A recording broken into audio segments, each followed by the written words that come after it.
Oh yeah, I was watching some stuff on PSA.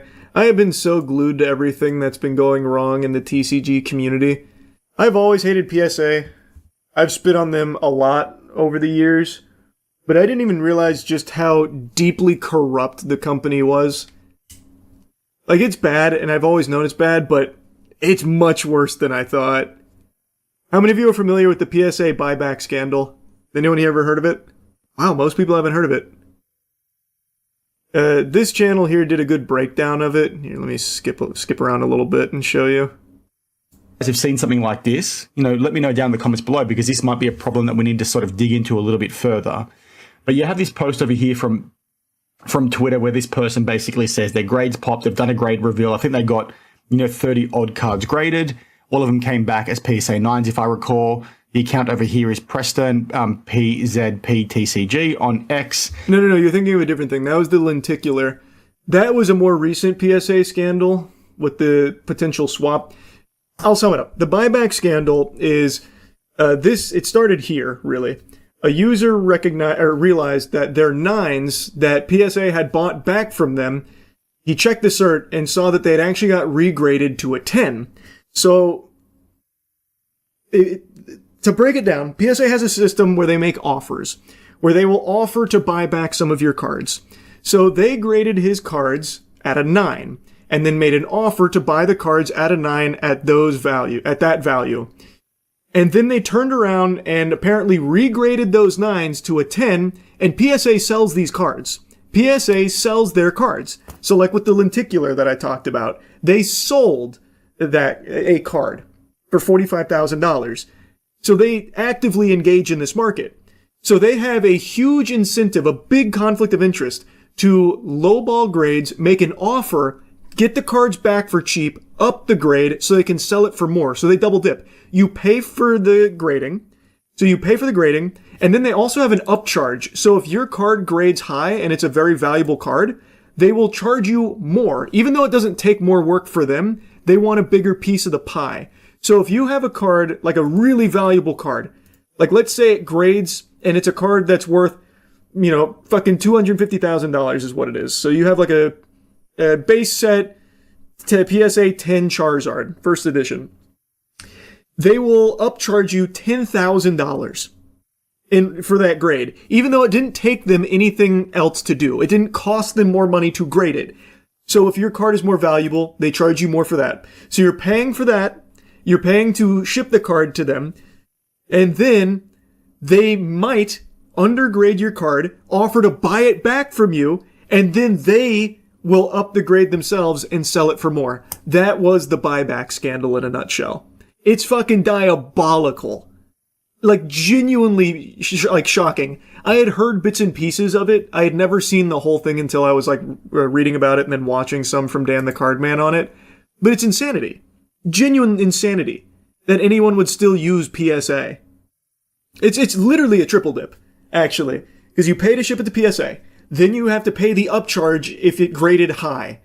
So, maybe it upcharges you $300 because it grades at something that'll make it worth $5,000. They look at what the value of what they just graded is and then upcharge you based on that value. That is insane to me. Because it doesn't matter. If they graded it at a 4 or a 10, and if the card's worth $10 or $10,000, it didn't change the work that went into the grade. Why are they upcharging? Because they're greedy monsters. They're greedy little assholes, these fucking goblins. So then they do that, and they have the offers program where they are literally incentivized to prey on you by undergrading your cards, making you a lowball offer to get them back, so that way they can turn around and sell it themselves at a higher grade. Crazy. It's crazy. Didn't they artificially inflate the prices of PSA cards so they would sell higher at auction houses that they own so they would get a percentage of the sales? Didn't see that? Maybe. That one I don't have any knowledge on. Don't forget the part where they'll damage your cards and try to make you sign an NDA to not talk about it. That is again part of the lenticular one that I covered like a month ago, where they damaged this card, fucking torched it, and then wanted them to sign an NDA and lowballed them on what the value of the card was. It's a disgustingly scummy company. I have disliked PSA for very, very long, and I am constantly vindicated with every new thing I learn about them. Granted, these aren't super new. Like, this was being talked about 6 months ago, Buyback scandal was 4 months ago. Lenticular was like a month ago. Like, none of this is super new, but people keep using them. People continue to use PSA in spite of all of this blatant corruption. Like, I was looking at PSA's response, and their response to it is not very good. Like, nothing they say really justifies it. They blame it on, like, mistakes in something like that, or a misunderstanding. I think that's trash. A company like PSA, with the market share they have, can't be doing shit like this. And off-rip, the offers program is an immediate conflict of interest. That should never exist. That shouldn't exist. PSA should not be reselling their graded cards. I hate this company, man. I really do. Like, all of this evidence out here leads me to just one conclusion, that they are just truly fucking rotten to the core. Do CGC or TAG do anything similar? I don't know shit about CGC. TAG is the most interesting to me because they use a machine to do it all, so you can actually see why your cards got the grade that they did versus just this nebulous concept of what maybe caused the grade. So I like that idea, but there's no consistency with TAG from what I've seen. You can have the same card graded 5 times through TAG and it's a different grade every time. There's a channel that had a good video on that. I think it was Java something. Yeah, here it is. Is TAG grading as consistent as they claim? But I don't know anything about CGC. But like I said, I like the concept of TAG, but they're clearly just not at a point where it's consistent enough to be usable. No, it's been a conversation about PSA for a long time. Like it's not a big conspiracy or anything. Like, there is a reason so many people actively advocate against PSA in the sports card community. It's mainly TCG players like Pokemon scalpers and shit that use PSA. From what I've seen, the sentiment has totally changed, and like, sports card collectors don't use PSA. For reasons like this, I imagine, for all of this that gets discussed. I know that they say the insurance. You can see it on here. One of the ways that PSA tries to squeak out some kind of justification for their absurd upcharges is, the insurance! Our big insurance! That's why we have to do that. You get the insurance buff. I know. I don't think it's justification at all, though. It's truly outrageous. Apparently PSA bought Beckett.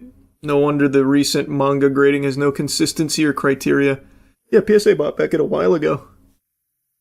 But Beckett doesn't have nearly the amount of shit that PSA does. So I don't know if they've fully corrupted Beckett yet. I don't know enough about Beckett. I don't like grading in general. I don't think there's any grading companies out there right now that are truly, like, reliable. PSA has really tainted my view of the entire thing. Opinion on other grading companies. Well, that's what I was just saying. I don't know shit about CGC. TAG has a good idea from taking out, like, the guessing element. Okay, here. Today we are putting TAG Grading's biggest claims to the test. I cracked out 7 cards from different grading card companies to see what those cards would grade at TAG. A TAG 8, or if it has changed in grade. Let's check it out. Here we go. TAG 7. Interesting. So we went. So there's no consistency with the machine they use right now. So he runs these cards through multiple times and gets different results. Down a that's unacceptable, especially if you're using a machine that's supposed to be so consistent. But what I like about the idea is that they show you everything. Why your card got the grade that it got. And it even gives you, like, the scans of the card and points out, like, all of the measurements and, like, what knocked it points. But it clearly gets it wrong, and it's not consistent. The idea is good. The technology isn't there, or rather, I guess the company doesn't have the technology required to actually be consistent. But of all the grading companies, this one has the best idea. PSA, I think, is just beyond corrupt, top to bottom. There are so many scandals and so much garbage that you can pull from PSA. I would never trust them. Beckett, I know very little about. CGC, I know nothing about. But at the end of the day, outside of TAG, your card grade is totally just up to the person's mood that's grading it that day. And you never know why your cards grade at whatever they come back at. They don't tell you. You have to guess.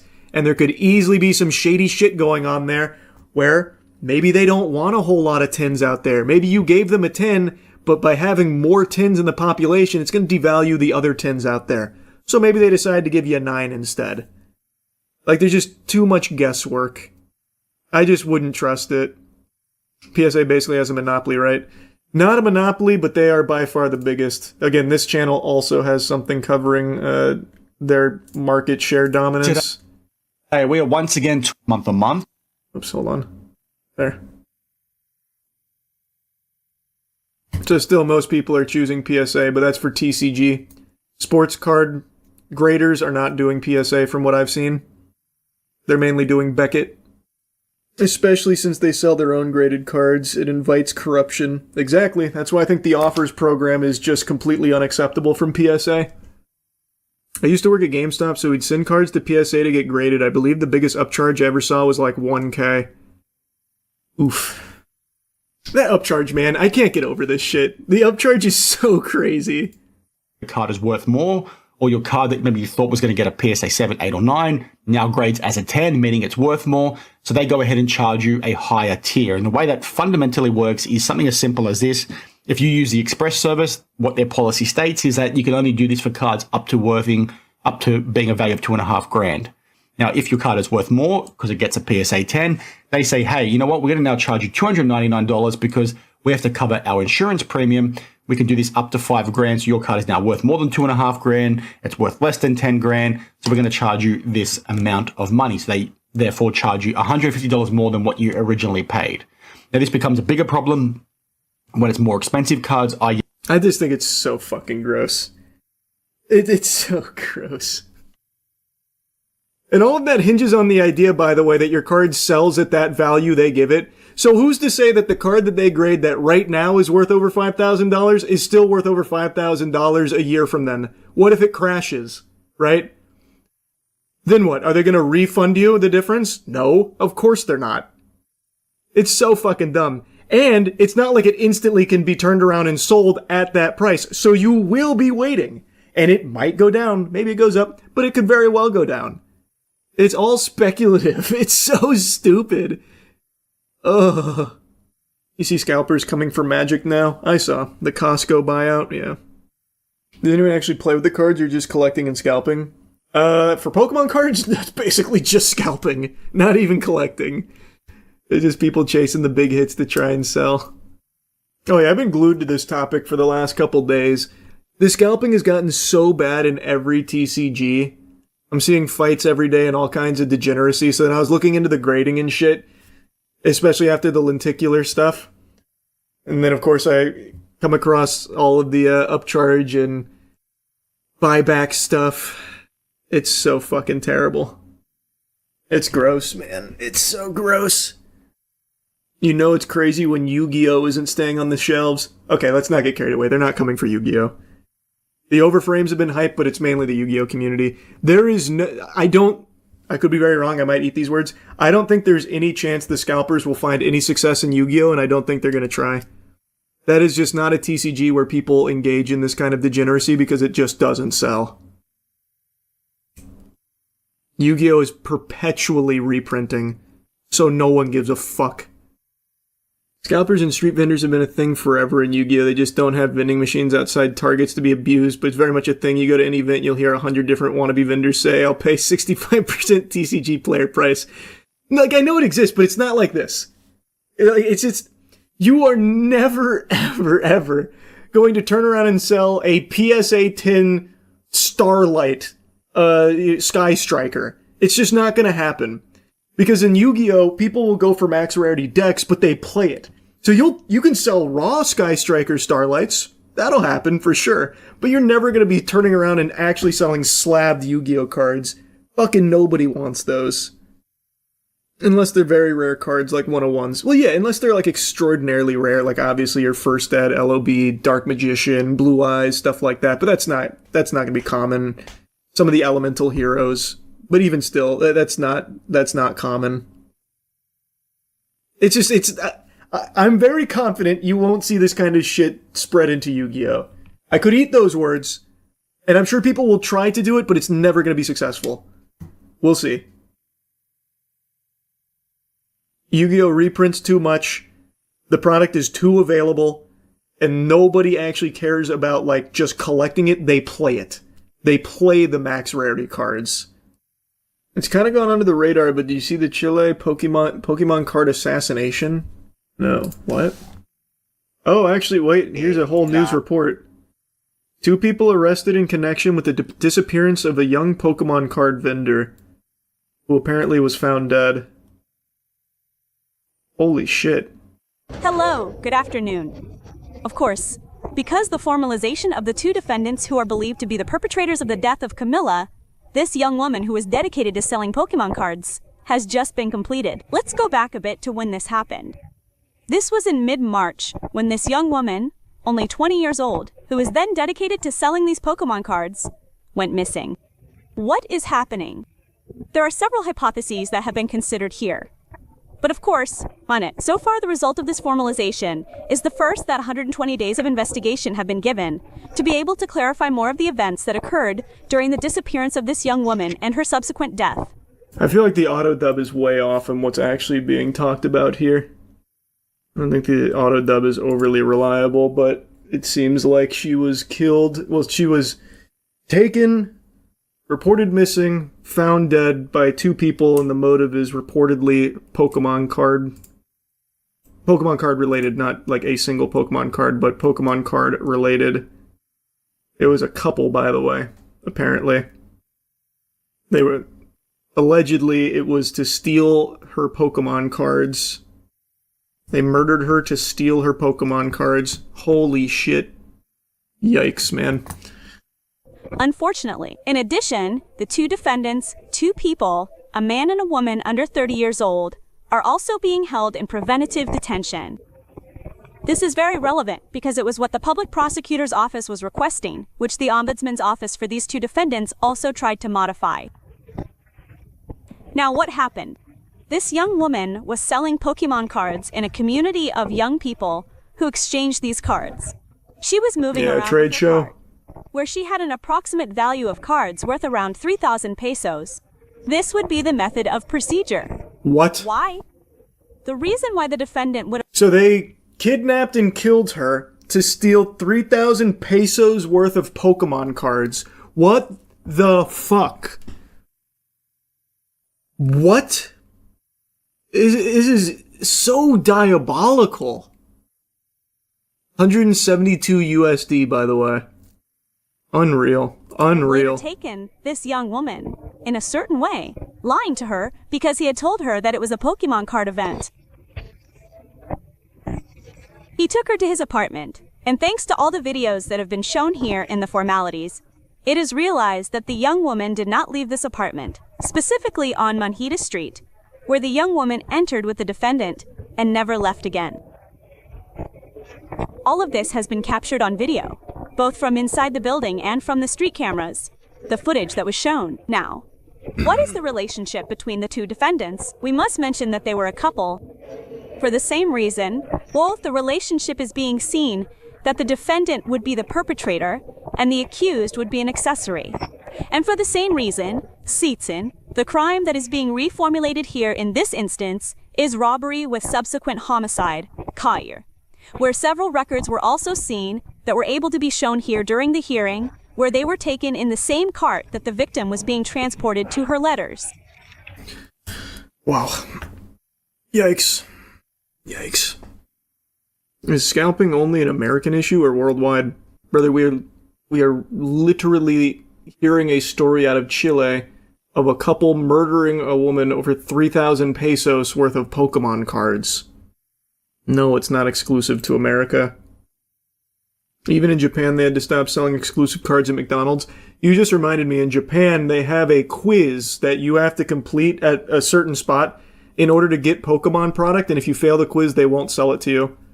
It's their effort to prevent scalpers. I was reading about it earlier. I don't know if it's true or not, or just like a joke, but I thought that was a fucking great idea. The whole hobby, dumb waste of money in first place, they're just cards. They are just cards. But they carry a huge financial value to a lot of people, and now it's just in full hysterics, and people have lost their fucking mind over it. None of them even play the game, by the way. At all. Or collect. I wouldn't mind if you just collected it. You don't have to play it, I guess. If you're just a big Pokemon fan, collecting it is fine. I have a little Pokemon collection, and I've only minimally played the TCG. I mean, the best option is just having the workers rip the plastic off once you buy it, right? I think that's the best solution. I think that is easily the best deterrent. You buy a box, plastic cuts off. Some LCSs are doing that. I think that's the best way to do it. Can't resell it at that point. You can try and reseal it, but then everyone knows you resealed it and they won't buy it. I doubt any of these scalpers have a way to, like, convincingly reseal the product. I wonder what compels the losers to scalp to the point where you start fights and crimes. Well, I mean, it's just money, bro. You'd understand it if you stopped thinking about them as cards in a children's hobby, because that's not what they think of it as. They literally just see it as money. So to them, they are fighting over actual dollars, even though that's just not the reality of it. Like, to a sane person, it makes no sense, but these people have lost their fucking minds. It's been a little while since my last video covering Pokemon card-related crime, and that's not because things have started to slow down. It's not looking any better. In fact, I'd argue it continues to get worse. And I just thought, you know what, let's take a peek, see what's going on here, and I'll show you two of the most recent break-ins where thieves made off with hundreds of thousands of dollars worth of Pokemon cards, including one of them, an armed robbery where one of these fucking degenerate fungus worms actually brought a gun into the Pokemon establishment and then started breaking the cases while pointing the gun at employees and people that were just in the area. You see it right here, caught on camera, a person smashing through an Everett gaming store, stealing thousands of dollars worth of Pokemon cards and other collectibles. So this one was a classic smash and grab where this gentle sir busted through a window and then went to the Pokemon card display case and tried to kick it with his leg to break the glass, but he's so fucking weak and pathetic he couldn't do that. So then Goober here, Secret Agent Shitstain, had to retreat through the window to grab an axe to actually get into the display case because his noodle arms and his papier-mâché legs weren't cutting it. You could see where a thief smashed through to get inside this Everett gaming store, and this isn't the only store in Western Washington that's picking up thousands of dollars worth of damages while thieves take off with cards worth thousands more. Card shops have to be getting robbed more often than gas stations and jewelry stores combined at this point. These fucking freaks continue to just burglarize local card shops, which, mind you, the majority of the time are just family-owned and operated businesses, in order to steal their products to scalp it online for like $5 worth of profit. It's so fucking absurd. A surveillance video from Mugu Games last Thursday shows someone breaking in the store and try to make off with valuable Pokemon cards, which we see this person was willing to go great lengths for. Went back outside, grabbed an axe is what it looked like, came in, smashed the window, grabbed some stuff. Owner Michael Doran says in total, over $40,000 worth of Pokemon cards were stolen. Just piece of shit, man. It actually infuriates me seeing just how common this has become with these card shops being burglarized. If I was a local card shop owner at this point, I'd be booby-trapping this bitch like it's Home Alone. I'd be having all kinds of traps that I'd activate at night when closed. You know, like a boxing glove pops out of every window if it gets, like, broken into. Fart spray deploys if the glass is broken. Like, all kinds of shit. Like, a giant log comes through and just blasts them or something. And then probably what I would also do, and what I imagine a lot of card shops are going to start doing, is I would never put any real product in the displays. I would only put proxies in there to represent the actual merchandise. I would keep the real cards separate. Because at this point, you cannot have real product on display in these shops. These locations are constantly being broken into. Dorn says this isn't new. We've been broken into 4 times. We've been armed robbed once. We've had multiple snatch and grabs of thousands of dollars worth of product. And his store isn't the only one in Washington this week cleaning up thousands of dollars worth of damage. I was watching it in real time. It's a little frustrating and a little scary. Have some dude, grabbing all the stuff off the shelves. Again, like I said, it's extremely common. Owning a card shop is like strapping raw meat to your body and then jumping into shark-infested water. It's not a matter of if, it's a matter of when your shop gets burglarized. It's fucking tragic. And mostly it's Pokemon right now, but I don't know how many of you keep up. Scalpers are starting to transition to One Piece because Pokemon has been so infested with scalpers that even scalpers are getting discouraged from scalping it. They have now transitioned to another popular card game called the One Piece trading card game, which is a trading card game that's kind of near and dear to my heart considering I've competed in One Piece tournaments. I think it is a fucking wonderful card game. And one of the things I used to talk about with this card game is that it was like price accessible for a lot of people. Some of the top decks were actually like really cheap, especially when compared to other TCGs.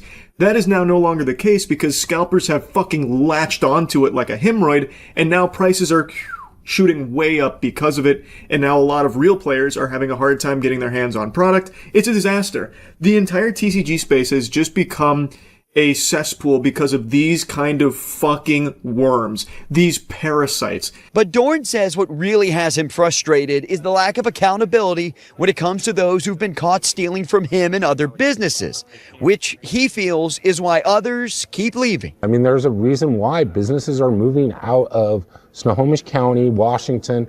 Just, it's, you know, I'm here every day, and nowadays I feel targeted. Totally reasonable. That makes a lot of sense why he would be fearful of keeping his business in this location, especially if authorities are doing nothing to actually catch the perpetrators here. And from the way the owner of Mugu Games is talking about it, I get the impression that even if they do catch the thieves, there's not like harsh punishment doled out to them, which I have seen cases in the past where authorities will catch like a TCG scammer or someone that stole from a card shop and they just get like a slap on the wrist. They don't even go to jail or anything because they don't view it as like a serious crime.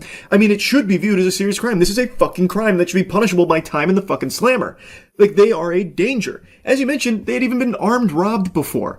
So this was a snatch and grab, which again, thousands upon thousands of dollars in stolen merchandise, which is a huge blow to his business. And the authorities, I guess, aren't doing anything to make him feel protected, to make him feel like it's safe to continue to operate there. So, of course, he's going to be playing with the idea of leaving, as he should. Armed robbers, they burst into a Pokemon store in the meatpacking district and started smashing display cases and grabbing items. The store owner says that they made off with more than $100,000 in merchandise. Now, this is footage of the armed robbery that I referenced at the beginning. So, two thieves went to a pretty new location here. One of them pointing a gun at the employees, and the other went behind the counter and with a hammer just started breaking the display to start scooping in the merchandise. And apparently they made off with over $100,000 worth of product. You can see those robbers walk in the store. They're wearing all black with anime backpacks on around 6:45 last night. They smashed the glass display cases while pointing a gun at shoppers. Now, along with the $100,000 worth of merchandise that they stole, the NYPD says the robbers also stole $1,000 from the register before running away westbound on West 13th Street, where this store is located. Imagine being such a useless, worthless, loveless, dickless loser that you and your buddy hold hands and go on down to the Pokemon facility located near you, armed with a gun, and start pointing it at the people there and smashing the display to steal the merchandise, all because they believe they can somehow make a killing by flipping it somewhere, which, again, is not super easy, not really a slam dunk, especially if you try and sell it to another shop or do business in person. There have been numerous cases where people have tried that and got arrested for it. In fact, I'm going to show you a very recent one because, spoiler alert, turns out it's not exactly easy to do that. And trying to flip it online, again, isn't guaranteed because you're mainly selling to scalpers, and scalpers aren't going to be paying some kind of fucking premium for this shit. They're probably out there robbing stores too. And it's just crazy that this keeps happening. Like, I know I keep using that word, but it actually is insane.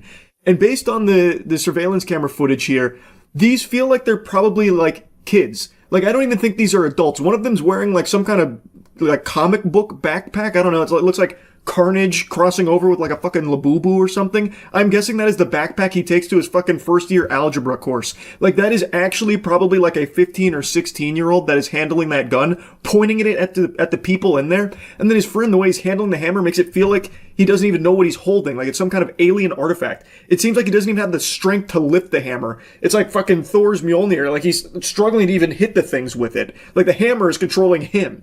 Like, these are not adults, I don't think. I bet these are actually kids who continue to see like the Pokemon hysteria and convince themselves that this is how they're going to make like $1 million. The Poke Court is a Pokemon store that was opened by a group of friends who grew up watching Pokemon and traded cards. And the founder says they opened the store 2 months ago and the robbery happened in just 3 minutes. She says the store was filled with more than 40 customers for its first ever community event when the robbery happened. They were all brandishing firearms. They pointed them in the faces of my employees and my customers. And then they, like clockwork, went to our high-end display where we keep all of our most valuable items. They smashed the display. They looted over $100,000 worth of merchandise. This business didn't even make it 6 months. It barely lasted longer than a mosquito's lifespan before it was burglarized. Armed robbers busting in there for the Pokemon cards. That is how out of control this phenomenon is. It sucks, man. This shit blows major ass. My heart breaks for all of these local card shops that continue to just be brutalized by these criminals, this fucking scum. Now, I want to end this on something kind of positive, though. 3 people are behind bars for stealing thousands in Pokemon cards and then trying to cash in at a Fort Myers shop. Deputies arrested this trio, Deshaun Boyd, Jimmy Satan, and Jermaine Warren this afternoon. They took 10. Big W. Finally, a case of the thieves being caught, arrested, and thrown in jail. One of their names was Jimmy Satan. She said Satan, but it's literally Satan. Is there a more fitting name for someone who steals fucking Pokemon cards, literally trying to rip the joy out of what is supposed to be a hobby for children in order for his own personal gain? Like, unbelievable how fitting that is. Fucking Jimmy Satan here with Team Rocket. $1,000 worth of the Pokemon cards from Gorka's Pokebarn in Collier County, then tried to sell them to Dynamo Collectibles in Fort Myers. Turned said, that's them, called cops. Busted! You're watching Lee County deputies walk in on 3 thieves trying to sell $10,000 worth of Pokemon cards. Mark Nestico says they walked in his store with 29 booster boxes filled with packs of Pokemon cards. It's so satisfying finally seeing an arrest here from these Pokemon thieves. Oh, I bet they were so excited too, just filled with jubilation. Easy $10,000 payday, let's just go offload this over there at that other shop, only to be arrested in a matter of minutes, walking out of there in cuffs. He called 911. Joking with them, having a really good time. We let them open free packs. Less than an hour before, deputies say the trio stole them from Gorka's Pokebarn in Collier County using a fraudulent credit card. We hadn't had advanced knowledge that they were stolen. They almost 100% would have gotten away with it. They really tried to speedrun that, so they used a fraudulent credit card to steal the merchandise, and then an hour later tried to sell it to another shop. That's galaxy brain scheming right there. And that's the level of intelligence that these TCG thieves have. Like, these are actual Neanderthal brain idiots that are doing this. The people that are breaking into card shops to steal Pokemon singles, or the people that are taking a gun into a Pokemon event to steal the Pokemon product. These are actual idiots. Like, legitimately dangerous, stupid fucking idiots. And I pray that more and more arrests like this happen, because it is out of control and something's gotta change with it. I really think any card shops out there should really seriously consider only putting proxies in the displays in order to protect yourselves from these kind of idiots. So that would be my recommendation. I can't really think of anything else you could possibly do to combat this, because even the stores that take security extremely seriously, like one of the stores that I covered a couple months ago was literally inside of a storage unit with a giant garage door, basically a fucking vault door, to prevent thieves from breaking in. And you know how they still gained entry? They crashed a U-Haul into it. So, like, no matter what you do to try and, like, protect it, like, prevent thieves from getting inside of it, people will still find a way. So I think the only thing you can really realistically do is just try and cut your losses by not having the actual product in those cases, like the real singles and all of that, and instead keep those off facility somewhere else. And if someone expresses interest in buying those high-value singles, you let them know, like, hey, all right, we'll do this deal, but we've got to go, grab the actual card. I don't know what else the solution could be. This shit sucks. I just wanted to give you a little update that it's not getting better. It's only getting worse when it comes to these TCG robberies. That's really about it. So yeah. Anyone remember the plot to Kingsman where the bad guy had that special technology that had people's brains just kind of get fried and they all couldn't resist the urge to just kill each other? Just violence out the wazoo? Yeah, that technology exists right now. It's called Pokemon cards. There are so many fights breaking out from Pokemon scalpers, and there's some new ones that I want to show you today. I know I've already covered quite a few, but these are 3 brand new ones, fresh out of the oven here. These muffins are still steaming, and one of them gets pretty bloody. What started as a wholesome hobby for children has been completely hijacked by the stinkiest, greasiest, most aggressive losers you could ever possibly imagine. And they love to fight. You know, there's chemicals in the water turning the frogs gay and the scalpers violent, because it's getting brutal now. Anywhere that sells Pokemon cards has become the salty spittoon. It is a PvP-enabled zone. It is deplorable. Card shops getting robbed every single day, many times a day, actually. Armed robberies often, too, now, it seems.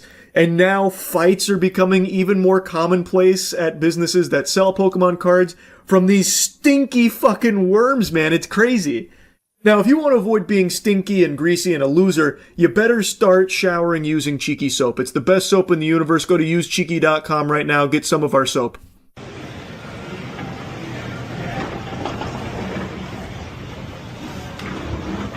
Everyone's just gonna look. I'll look. No. Nope, you didn't hit it, bud. Oh, get the fuck out of here. You for real? Are you for real? Are you fucking kidding me? We were sitting here for an hour. One of those rare scenarios where everything and everyone in here seems peculiar.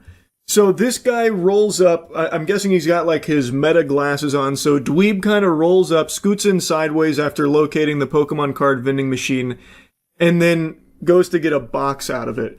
There were 3 dudes standing in front of it, all on their phone, but they're not interacting with it. Even though the machine is on, it's functional, they're just standing there idly. I guess they all entered low power mode or something. So, like, it's clear they're there for the machine, but this guy cuts in front of them and goes for a box, and then one of the other guys activates and he says, nope, that's not going to happen, and then instantly, like, throws him against the shopping carts, like it's the WWE, so he's throwing him against the turnbuckle. And then the guy, like, grabs him by the neck, like Homer Simpson to Bart. And he says, are you kidding me? While, like, getting strangled. Now, the guy who went for the box was also instantly aggressive because the other guy's like, no, not gonna happen. He's like, you didn't touch it, dude. So, like, if there was a legitimate confusion, I feel like he would have expressed that. Like, oh, sorry, I didn't know you were waiting. You were just standing there. I was unsure of what was going on. Like, I feel like if there was real, like, innocent confusion over not knowing if they were there to get something or if they were waiting for someone or something, he would have expressed that, as opposed to just like, snooze you lose, pal. I'm getting my Pokemon cards to scalp on Facebook Marketplace first. Sorry. Like, I feel like his response is already combative too, and then the other guy escalates by throwing him in the shopping carts. Then it leads to the neck grab there. Chill with that, bro. You really gonna do that? Are you really doing this? Fuck the Falcons, by the way. Keep pounding, bro. Oh, real cool. What the Gaber sitting here fucking clutching shit. Oh, good one, buddy. You can actually hear the lump in this guy's throat starting to develop as the tears are welling there. Good one, buddy, he said, sniffling on the way out. Like, what do you even mean, good one? All he did was call you a pussy. Like, that's all. It's not like he was trying to roast you or anything. He just said you were a pussy. That's all. And he walked away saying, like, gay birds here talking shit, I think is what he said. Like, now, I again don't really understand what they were doing there. The guy said they'd been waiting for an hour. To do what? Like, the machine is still just sitting right there. Are they waiting for, like, a restock on the machine or something? Like, they're sitting there trying to spawn camp it, which has become extremely normal, by the way, for these fucking losers to stand around these Pokemon card vending machines like it's the magic conch out of SpongeBob. So I think maybe that's what they were doing. They were sitting there for an hour waiting for it to be restocked with the product they wanted. But in that case, why would it matter if this guy came up and got one of the boxes that none of them were interacting with in the first place? I don't really get it. It doesn't make sense to me unless I'm misunderstanding what they were doing there for an hour. This whole thing is so odd, and I can't even imagine the shamelessness to get handsy and, like, pugilistic over your placement in the Pokemon card vending machine queue, or, like, trying to cut in there to desperately get your paws on a Pokemon box there. Like, to start, like, fighting over it is so cringe, man. These scalpers, like, I don't know how they don't have any shame at all. It's impressive.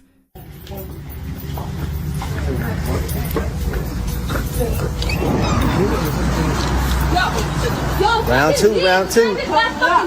This one's just a little quick one. This one's kind of just like a little hors d'oeuvre for you here of a fight for Pokemon cards. I don't know what led to it. I don't have a whole lot of context, but there was a scuffle that broke out apparently over Pokemon cards, and it ends with that guy getting him in like a headlock there, and the cameraman saying round two.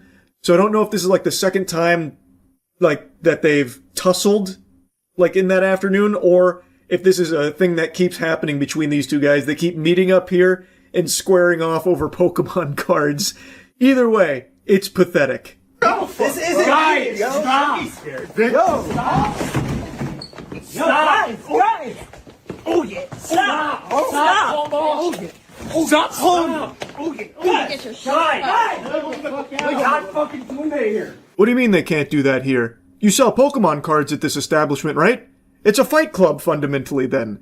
This is exactly where you go to exchange some knuckle sandwiches. Now, according to the Poke Street's description here, it's not known what exactly caused this altercation between these two gentlemen, but I think we can make an educated guess based on the ambiance of the card shop. Pokemon seems to be a pretty integral piece of its identity.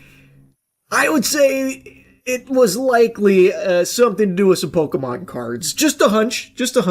This one gets kind of wild, though. This one, there are some blows that are connecting. They are swinging on each other. It does get a bit bloody. This one's one of the more brutal fights I've seen over Pokemon cards, outside of the guy that got stabbed over Pokemon cards a few months back. Guys, stop! This isn't needed. Yo, guys. What the fuck? Johnny. Come on, bro. You little bitch. Stop on camera. I'm gonna throw. Get sued. You the one over here going crazy. Why are you fucking swinging on him? If you don't want any altercation, Swing, bro. Oh, whatever. I'm getting him off him. Yo, chill out, guys. The guy who's pushing the other one like it's a weight sled is now leaking a little bit. His nose has been popped. His snoot got booped there. So he's now dripping blood all over the floor of the card shop here. And the guy who's pushing him back and eating punches like it's a bowl of cereal is threatening to sue him. He makes that threat multiple times. I'm not a lawyer, but I feel like you'd have a really hard time winning that case when it seems like he is also aggressively pursuing this confrontation. And according to the comments, he may have even been the aggressor in the beginning, too. Again, it's not entirely confirmed or not, but I think he'd have a really hard time winning that lawsuit there. He'd have to really fucking get Saul on the horn. Bro, I don't care, This is gonna be so good for me. Guys! Stop! Guys! Stop this! Guys, come on! Guys, come on! Guys! We don't need any of this. Chill. Chill. You're like that? Andrew, You don't know me, dog. Stop. Yo. Get your stuff. Yo, we don't need any of this going on, guys. What the fuck? Like a dog chasing the mailman, this guy who is actively still bleeding cannot stop chasing the other guy around the store. The other guy seems to be trying to disengage with this now. He's like, all right, look, enough is enough. We've been pugilistic for far too long. Let's let bygones be bygones. He's like trying to get away from it, and the other guy just keeps saying, your life is fucked. You don't know me. He's still threatening like the lawsuit angle, and then gets pushed onto this table. He just keeps trying to go up to him. So like I said, I feel like he'd have a really hard time with that lawsuit, because it's not like he is trying to get away from it. The other guy's disengaging, and the guy who's threatening the lawsuit just keeps chasing him down for more action. No! What the fuck? bro. I'm coming back, bro. He's the one that called, bro. Oh, yeah? You gotta get him off. You gotta get him off him. They're hacking me, bro. Guys, Keep hacking at him. Head out, dude. Head out. You so Johnny Cole. Bro, what the fuck? Yo, Johnny. Finally, they separate them again, and the guy immediately tries to go outside, but then is still followed by Lawsuit Larry over here, who now is following him outside to continue the altercation further. That's where the footage cuts off, so I don't know what happened next. I'm assuming they continued the tussle out there, which, you know, I guess that's a little more civilized. They at least took it outside there, taking it out of the card shop, all over some Pokemon cards. Well, most likely. We don't know for sure what was the catalyst, but I really think we can make a good guess here. Just look at the spot. It is a card shop that clearly has a strong Pokemon presence. They're both, I think, in the Pokemon card collecting or scalping community. I think it probably stemmed from that. Anyway, though, just wanted to show you some of the more recent Pokemon card fights. The hobby is not improving at all. It is still being completely fucking destroyed by scalpers, and it's just a disaster. That's really about it. So yeah. Pokemon scalpers are inventing a new, even more degenerate and diabolical meta for scamming and stealing Pokemon cards, using children for it. Well, involving children in the scam. 2 days ago I made that video about the Whatnot seller who was resealing Pokemon packs and selling them, but using his son as the one on stream to open the packs for the buyers and just drumming it up as like a family business. This is so hype. Look at my son. He's ripping Pokemon packs. We're so proud. This is amazing. Whoops. Turns out we repackaged all of them to give you trash for a huge markup. Sorry, you caught us. He literally even like admits to being caught on the live stream. And now I just saw another video about a couple that was stealing Pokemon cards from Target using their 1-year-old as like the method. So they brought their 1-year-old son to Target so that way they could unlock the stroller tech from the passive tree here. So they had their child in the stroller and were pushing him around and then would take Pokemon product and conceal it in the stroller to steal it. Now, the title of the video says that they left the child in the car while they went in there and stole, but I don't think that's exactly the case. I haven't found too much information beyond the body cam about what exactly happened. My understanding with the way it's described is that they had the child in the store using him for crime, basically, not them leaving him in the car. But either could be true and both are bad. The kid thought he was going on a fun adventure with mommy and daddy, but he was actually involved in their little crime escapades here. An unwilling accomplice. He had no clue. So, pick that time to steal Pokemon cards, man. Yeah. Just so we have an understanding, she had nothing. She was right there with you when you conceived it. It is totally me, man. Totally me, 100% me. You guys put the Pokemon cards into the... Yeah, I will give them back, of course. This 100% my responsibility, sir. A pretty admirable attempt here from the guy to just fall on the sword. No, she's totally innocent. It was all my galaxy brain scheme. It was all my nefarious plot here. She had no clue what was going on. It was all me. So he's trying to, isolate her from this so that way she doesn't get in trouble. And then he also generously says he's willing to give the cards back. That's very sweet of you. Seriously, honest to God, I am short on my rent, and they are very valuable. And I was hoping to pull something in order to make up the money I'm short on my rent. Were the cards in the car? Yeah.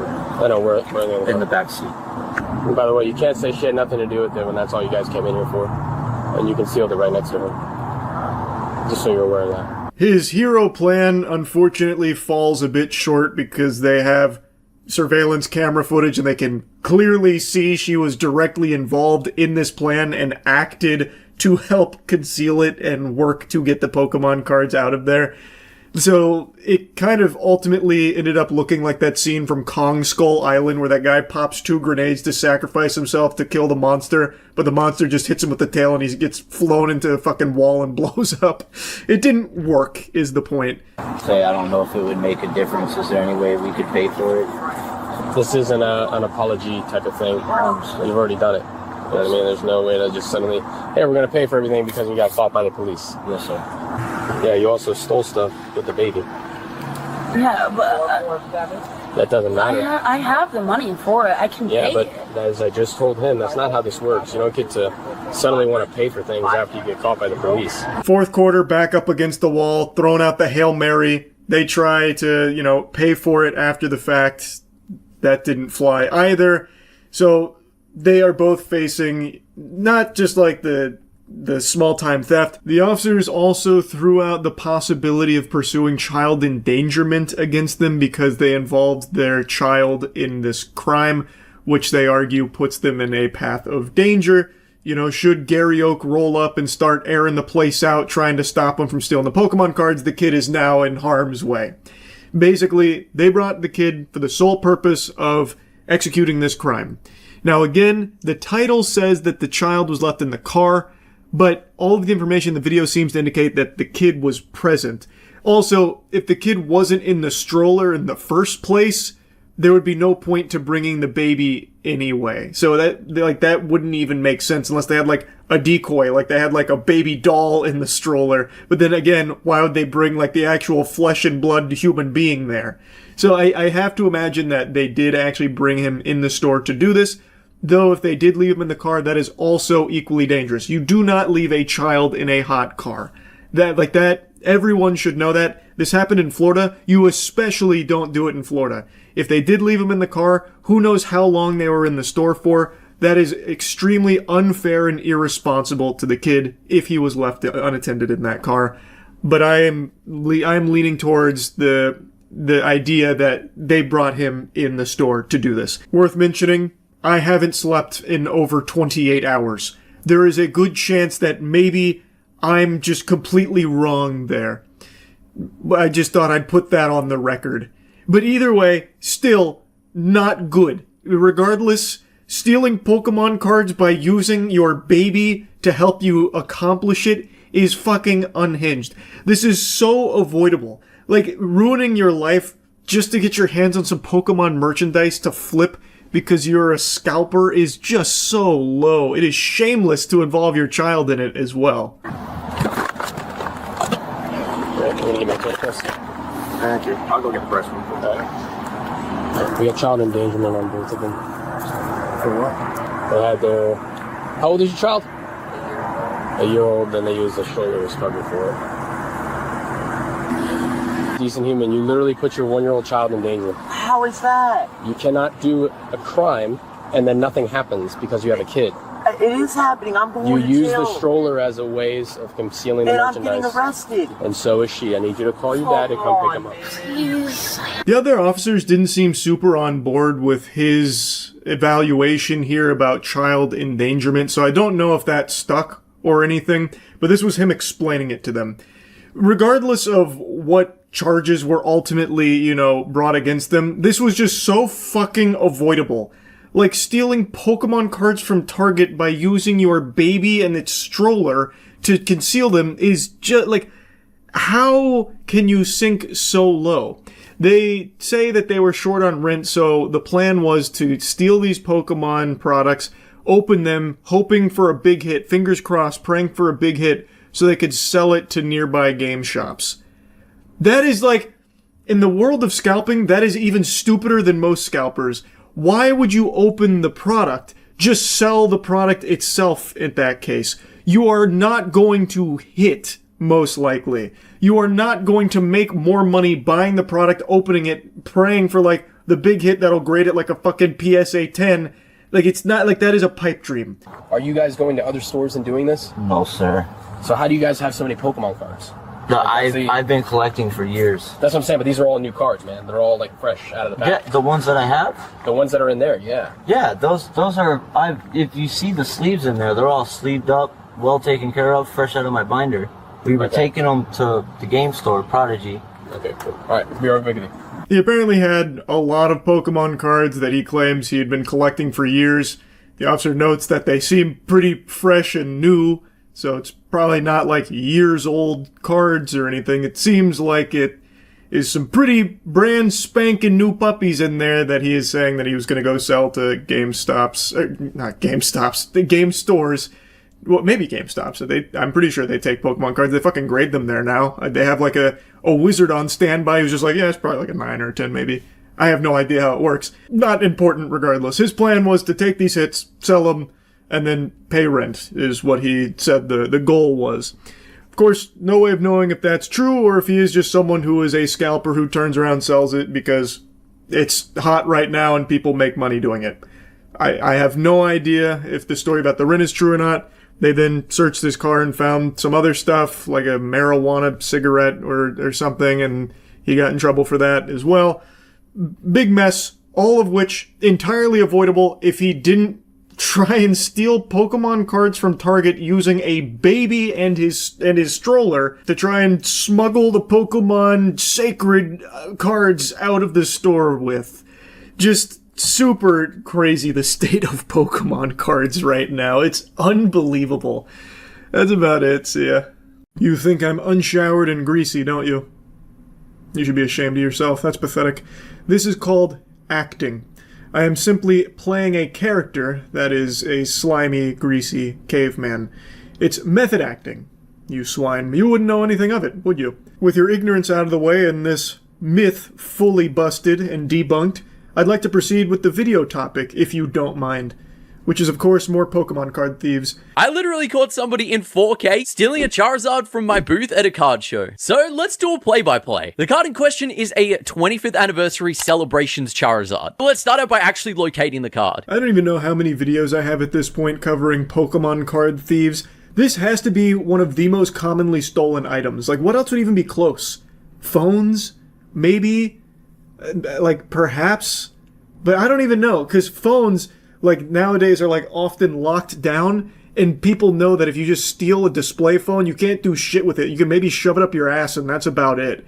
So, like, I can't even think of something else that would be stolen as frequently as Pokemon cards have been over the last year. Because there's at least, like, 5 or 6 robberies a week that we know of with video evidence of people stealing Pokemon cards. And here we can see one of the guys at the show pick it up to have a look at it. We can see him put the Charizard card right down at the front of my table. It's in the danger zone. And now moments later, let me introduce you to Jamie. Now between the face tat and the high vis, bro's not helping himself go incognito on this one. We see Jamie walk past the Charizard card and quite clearly lock eyes with it. I saw a lot of super sleuths in the comments debating whether or not that first guy was in on this.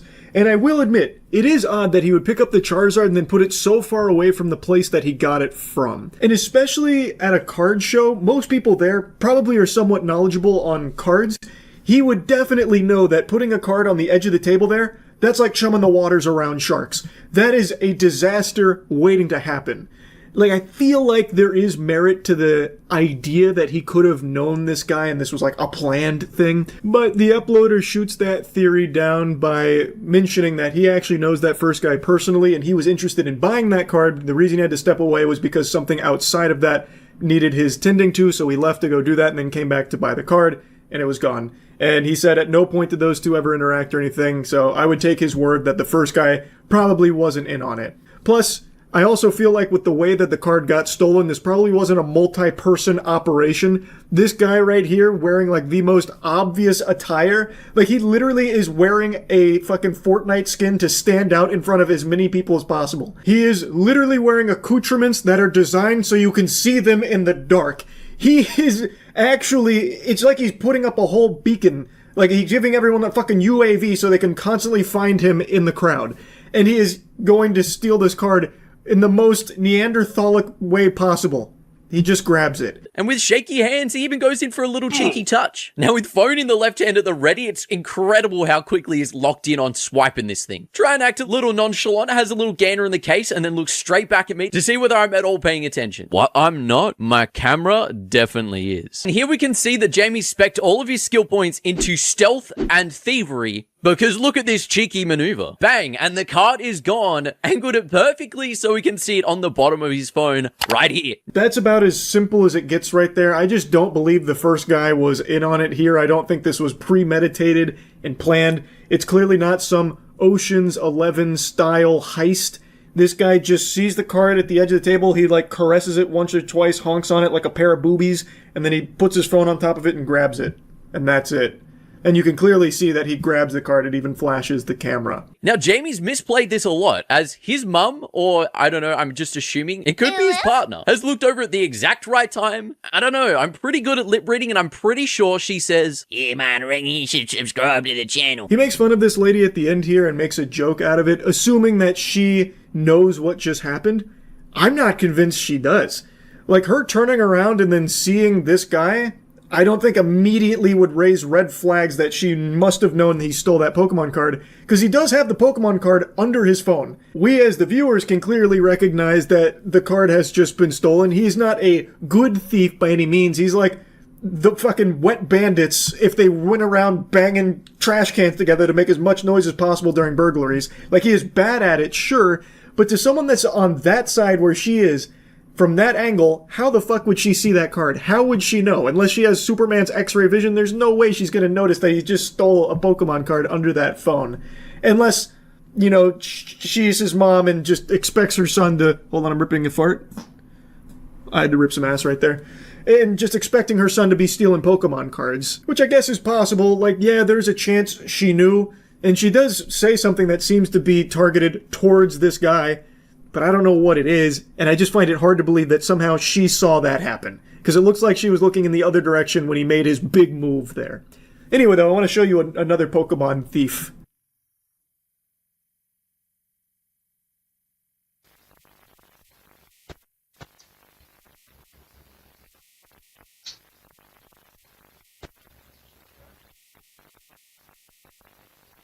You said in that 1950.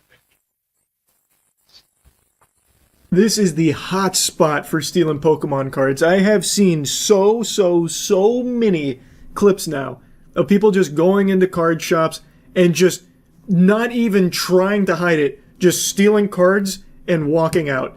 There have been so many videos like this, but this one's the newest that I've seen, so I figured might as well show this. This guy, with no shame at all, he's looking at cards right now, he's got his phone out, and I guess maybe trying to price check it or something. And then he just makes his move being a bumbling oaf that just puts the cards in his pocket and instantly gets caught.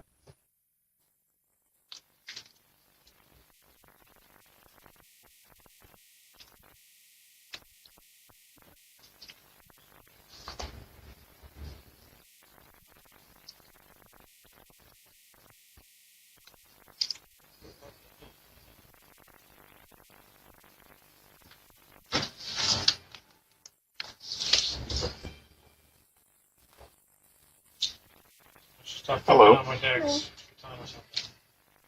want to price those? All right. Well, thank you. Bye, bye. See you soon. Yep. Anything else? Can you empty out your pockets for me? Yeah, of course. Yeah, that's it. You sure about that? Yeah. Okay. Just go ahead and leave. Okay, thank you. I'm not going to put you on blast, but I don't ever want you to come back. Yes. This guy just stole Pokemon cards while wearing his company shirt. He is literally wearing his job uniform while doing this. Like, again, the shamelessness of stealing Pokemon cards here is shocking. Like, these aren't even people that are trying to be stealthy about it. Like, all he does is he puts the cards in his pocket. Then he instantly gets caught doing it because it's just so clear. Plus, he asked to see those cards. Did he just think that these are NPCs in a video game who just fucking forgot that they did that? Like, oh, it's been 15 seconds. Okay, I forgot what I was doing. Must have been the wind. Like, what? How did he think he would possibly get away with that? When he puts the cards back, they're going to notice that it's missing a few. The natural conclusion would be like, oh, where'd those cards go? It must have been the wind. Fucking fell to the back rooms, I guess. It's craziness. Like, even if they didn't catch him in the act, when he went and slapped the cards down, I'm sure the workers would have been like, where are the other cards? And then what? Was he planning to, like, run away? But she happened to see it happen, has the camera pulled up, and he instantly is like, yep, nope, caught me. You did a good job. You'll always remember this as the day you caught Captain Jack Sparrow. It's craziness. Like, and this isn't even, like, the most egregious one. I've seen videos of people just reaching over the counter while the worker turns around briefly to just steal cards out of the display, and then they stand there. And then obviously the worker's going to notice that it's missing cards in the fucking display.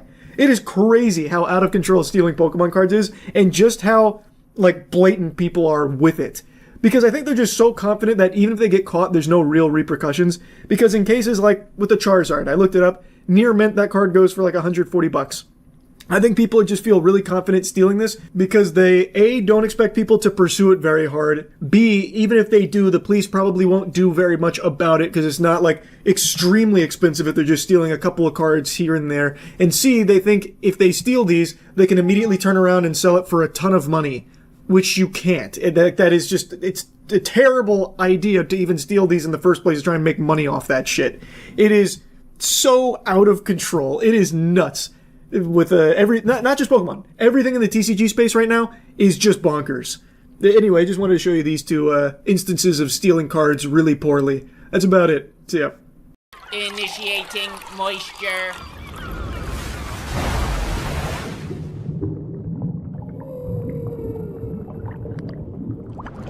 The reception of Pokemon Sword and Shield from professional game journalists has completely convinced me that that shit has to be paid for. I'm on some Illuminati shit here now because there's no way that this game deserves perfect scores and high 90s across the board. Most gamers get upset about Call of Duty getting high scores despite being pretty much carbon copies year after year, but I don't know why they're not more upset about Pokemon. This is genuinely the same fucking game that Game Freak has been printing for the last couple decades. But in Sword and Shield's case, there's even less content than you're used to, and it's even lazier. Game Freak has set a new low for laziness. Half the time the fucking audio in the game doesn't even work, and when it does, it sounds like it's muffled underwater through 15 different farts in a walkie-talkie. I don't know what the fuck has gone wrong with the sound. When you beat the game, the final cutscene has a mouse cursor in it. It just feels outright lazy, and they cut the majority of the fucking Pokemon roster that Pokemon fans are used to seeing in the games to make it smaller and more streamlined, cut out a lot of the other mechanics as well. Admittedly, there are some decent quality of life changes they've made that I really did appreciate, but overall there's so much less content for an even higher price. I just don't understand how anyone could view that and be like, wow, that's 100% right there. They fucking killed it. Game Freak, standing ovation. Maybe Game Freak deserves a little sympathy. Perhaps they're just fucking trapped in a basement for most of their life, and then when Nintendo needs them to dance like some type of twisted puppeteer, they let them out of the basement. But Game Freak has been in there for decades, so all they know is the same goddamn gameplay loop from decades ago, so that's all they can really produce, and it still works for them. I don't really know the situation, but I can't imagine why they're so content with pumping out the same exact game every time. But this one, somehow they decided to just give you an even bigger fuck you by making it so much more laughably easy. It's a Pokemon game, it's made for all ages, but mainly kids can get in there and do well in the game. I get that. But this game never ever lets go of your hand. It's the most over-aggressive parent grabbing you by both hands, and it's like your fucking both arms are broken, so they're jerking you off too, because at no point in this game do they ever give you the freedom to do what you want without some type of tutorial, some type of blatant guidance, and making you play the game it wants you to play it, the way it wants you to play it. And the characters are absolute fucking dog shit. Your rival, Hop, is just terrible. At no point is it ever a challenge to beat Hop or fight Hop. It's always such a chore. You start feeling bad for the goddamn kid halfway through the game, because you know you're just going to steamroll him, and he already has depression issues at one point in the game, and then he challenges you, and you just go cockslap him again with your Pokemon roster, because all this guy catches is fucking sheep. It's a waste, and he's constantly challenging you to rival battles, and then your big bad gang, I guess your Team Rocket equivalent, but not exactly Team Rocket equivalent, but the big bad gang that you're going to keep going into, Team Yell, is just absolutely awful as well. It's a group of adults that are rabid fans of a child. It's just this fucking group of pedophiles that constantly stalk and follow around this child Pokemon trainer who they adore, and they fight on her honor. They're like fucking Twitch chat virgins defending their favorite streamer from criticism. But in this game, you constantly have to engage with them directly. You can't just ignore them. You have to keep having these meaningless, tedious battles with them at every step.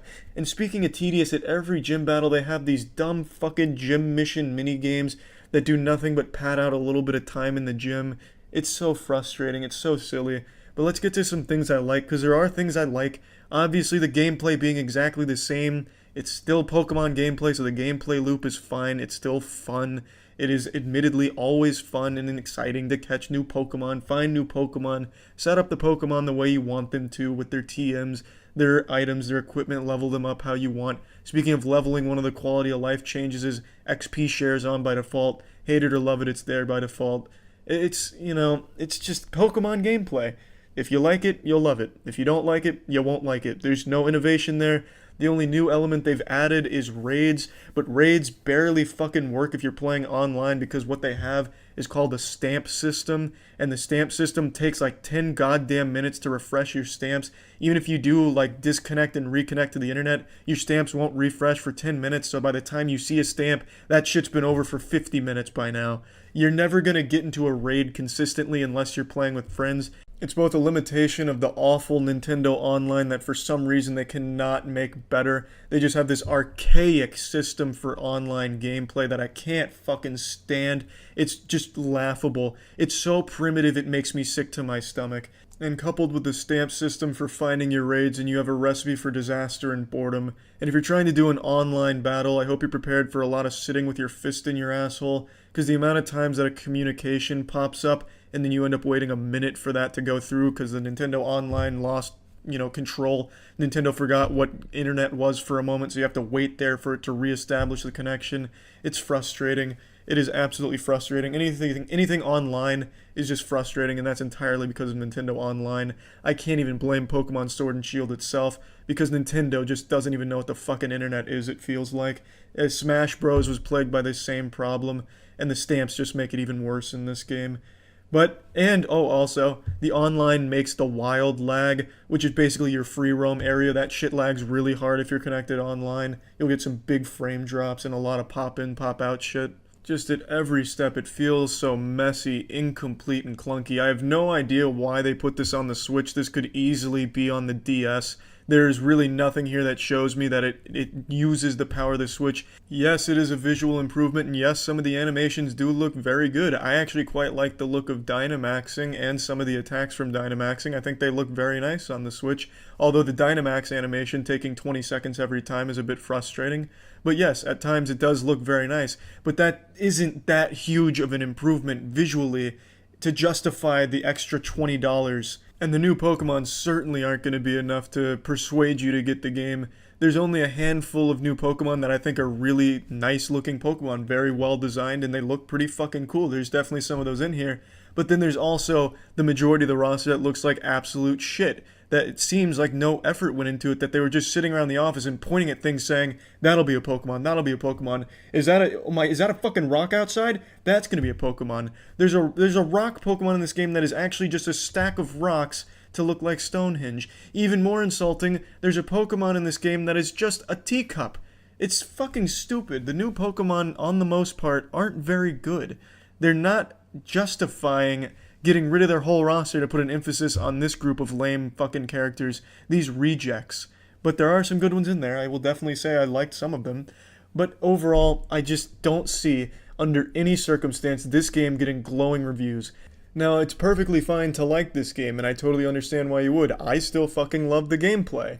But I can recognize some objective flaws in the game, and also in my personal opinion, if you're going to make a new entry into a franchise, there needs to be a justification for this new entry. Making a carbon copy of the same fucking game, I don't think is something that should be praised, or even really accepted. To me, that's just a greedy move, slapping a fresh coat of paint on something without really making a meaningful change to it. And the only thing this game offers is raids that only work with friends, not online, which is supposed to be the biggest component of that. But obviously if you have friends, the raids work, and those work out nicely with your friends. But when you're going from a handheld like a DS to a console like the Switch, there's a certain expectation that needs to be met. This is the first Pokemon game that we've ever gotten on a console, so the expectation would be something exciting, something different, something that uses the power of the Switch to put a fresh take on the established formula and the established franchise, but you don't get that. What you get is the exact same game that you're used to getting, but a little more simplified and with less in it. That's not a subjective statement. You are getting the same product, but you're getting less of it for a higher price. And that's not a flaw I think should be overlooked. You can still love the game despite that, and I totally understand the people that do. But that is still an objective flaw of this game. You are getting what you've always got, but less of it, and then some of its components genuinely just don't even fucking work. Popping this bad boy into the moist meter, I'm giving it an even 50%. And the only reason it's at a 50%, which I consider an average game, is because the gameplay loop is still very satisfying. But I do think when you're making a new entry into a franchise, you need to have certain level of improvements to justify its existence. Otherwise, why not just make it a DLC or change certain things about the already existing game? So you need to be able to look at the previous entry and the new one and compare the two, saying, what did the new one do differently that the last one didn't? I love the gameplay in the previous one, and I still like it in this one, but is there anything different about it? And if there's nothing different, well, why did you make it in the first place? It's the same problem Call of Duty had. The community used to be outraged when Call of Duty year after year would get very high scores with very minimal improvements or differences between them. Pokemon's the same case. There really needs to be at least some level of trying to make things different between entries. And their solution for this one was to take shit away. That was their spin on the gameplay to make it more simplified. That's not exactly the most fun fucking way of doing things. Hey, here's the gameplay you know and love, let's just give you less of it. That's not exactly the way to go about it, in my opinion. But it is still fun at its core. And yeah, that's about it. So yeah. Another day, another pile of corpses littering the street. Brave warriors fighting over Pokemon cards and losing their life in the noble battle to get their greedy paws on it so they can go home and scalp it online for $10. My heart goes out to all those lost souls. Yeah, another brawl has broken out at Costco over Pokemon cards. I swear to God, the Pokemon hobby sends more people to the hospital than motorcycle accidents. Like, it has to be like the most dangerous hobby you can have right now, next to just hitting each other in the head with sledgehammers. Anytime there is a Pokemon drop, you can bet your sweet Bippy someone's dying for it. It's craziness. Nurse Joy is working overtime these days. Get your fucking homie back right now! It's been a long time since I've heard the unironic request for someone to hold someone back. You can hear some guy shout, "Hold me back!" That was a big meme for a while. He's bringing back the classics with the peacocking, trying to appear bigger than he is. Hold me back, you won't like me when I'm angry. I'll get you with the desserts that you didn't order off the dessert menu. It's gonna be the you don't want it. I'll tell you that much, you don't want it. Was it you? You shit pepper now? Good.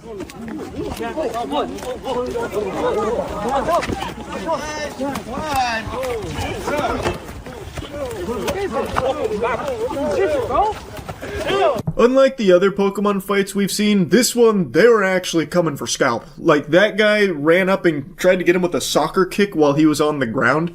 So right now, they're all kind of going for the guy that threw the first, like, open-handed monk strike. And when that wasn't very effective, when he low-rolled on the damage there, everyone then just they laser focused on this guy. He had the whole Elite Four coming after him. He was looking for gym badges, but all he got was some fucking gym asses here in his face. One of the dudes even went in there with a flying move, got him with the fucking Brave Bird on him. So he like jumped in with like a crazy, I think it was a kick that he tried to extend out on, but the guy had already like slipped and lost his balance, so he's kind of like skating around like he was on ice. The whole thing. Like, this is a level above the other brawls we've seen for Pokemon. Usually it's like, you know, boxing each other out or bumping and grinding a little bit. Maybe like a shove or maybe like a slap. We've seen that before too. But never to this degree. This one's like an actual fight. Chill.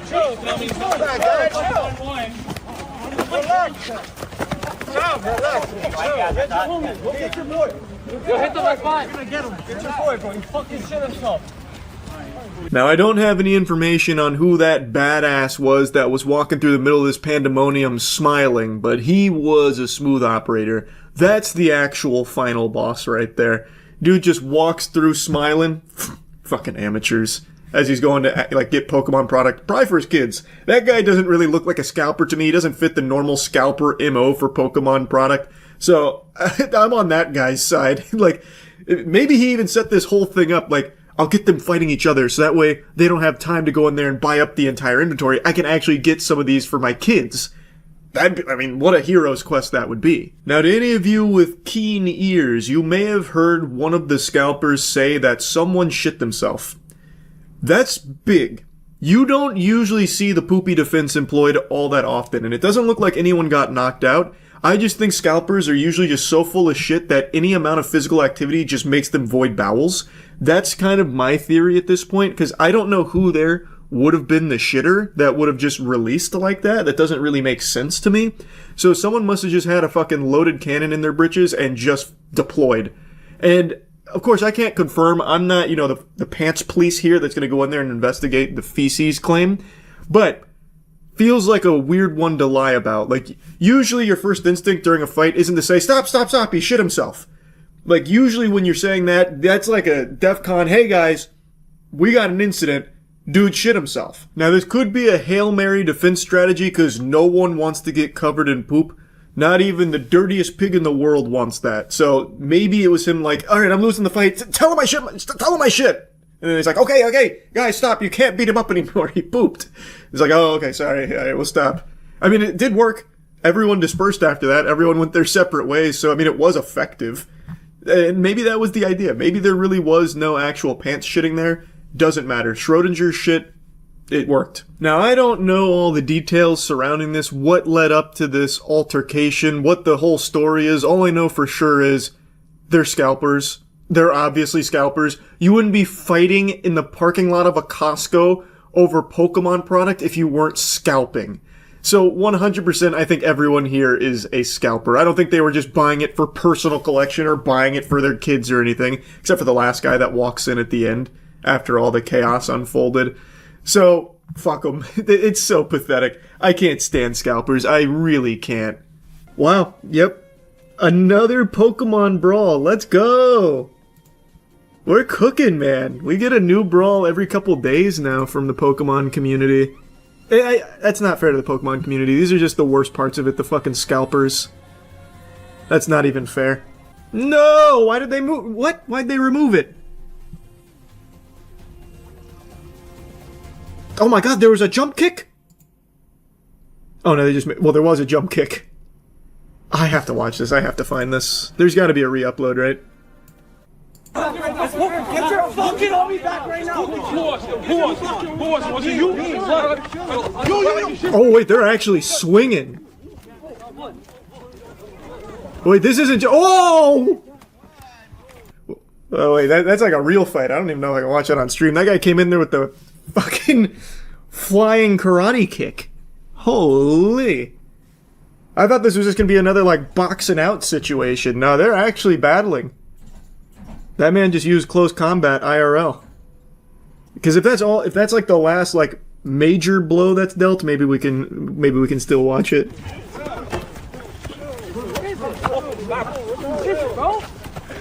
No, this would actually probably get me in trouble on YouTube. They are all ganging up on that one guy. One of the guys that was punching him walked away saying, "What the fuck is wrong with people?" What? God, what is wrong with people? Made me punch him in the back of the head when he was walking away. God, what is going on? Just wanted to scalp some Pokemon products. What even happened? I don't know. I can tell you that the guy that started getting blasted by like 9 different dudes there, he was the one who swung first on somebody. So, here, I'll pull up stills, I guess, if I can't show the whole thing. So this guy's coming with like the open hand turbo slap. So he's literally using Mach Punch. So he's coming in with Mach Punch, it doesn't connect, but he loses his balance and then gets hit by like the flying high kick. And then everyone just immediately annihilates him as best they could. He has leftovers. Oh no, he was definitely regaining HP. Like he was walking away and some other guy was like hitting him in the back of the skull, like hammer fisting it. And he was just like walking away, shrugging it off. So he was regenning a little bit. I've been so deep into Pokemon Showdown, now watching Pokemon Scalpers fight, it just feels like an extension of what I've been learning in the game. Cover Oprah forcing Gayle King to go to space with Katy Perry, even though she said she doesn't want to go, and the other 2 astronauts are still stuck. What? Oprah's forcing someone to go to space? How did she even have that power? She can blast people off this planet? Oh, he just kind of walks in. He wasn't part of it, but this guy just walks in at the very end, and it looks like he really enjoyed the show. This guy's actually just here for his kids. He's like, okay, guys, did you leave any product for me? No? Alright, I'll go fuck myself. This is the perfect transition to Pokemon Showdown. Yeah, you know what? You're right. I'll run a quick random battle here for him. Let's see if I can take what I just watched in the Scalper Brawl and turn it into a dub on the ladder. Oh my god, I got Bread Dog. We're fucked. I hate Bread Dog. Why do I have the Bread Dog out? That's the ability Illusion. Ah, like Sun Tzu says, appear weak when you are strong. I see. My goose probably cooked. Never mind. We're so fine. Get the fuck out of here. I might go scalp some Pokemon products just to make sure this guy doesn't get any. Cause fuck you. I don't think I kill that in one shot, so that's GG. Fuck, man.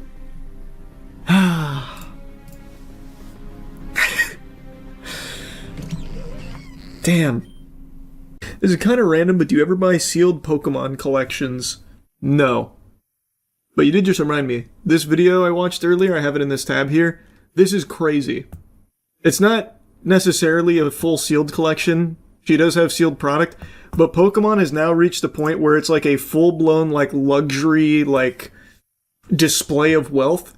So this is the Jolina Giselle collection, and it's being touted as, like, the largest and most valuable collection. I don't think that's true. If I remember correctly, there's a Saudi Arabian royal family member who's reportedly got the most valuable collection of Pokemon cards, but he doesn't want to publicize it.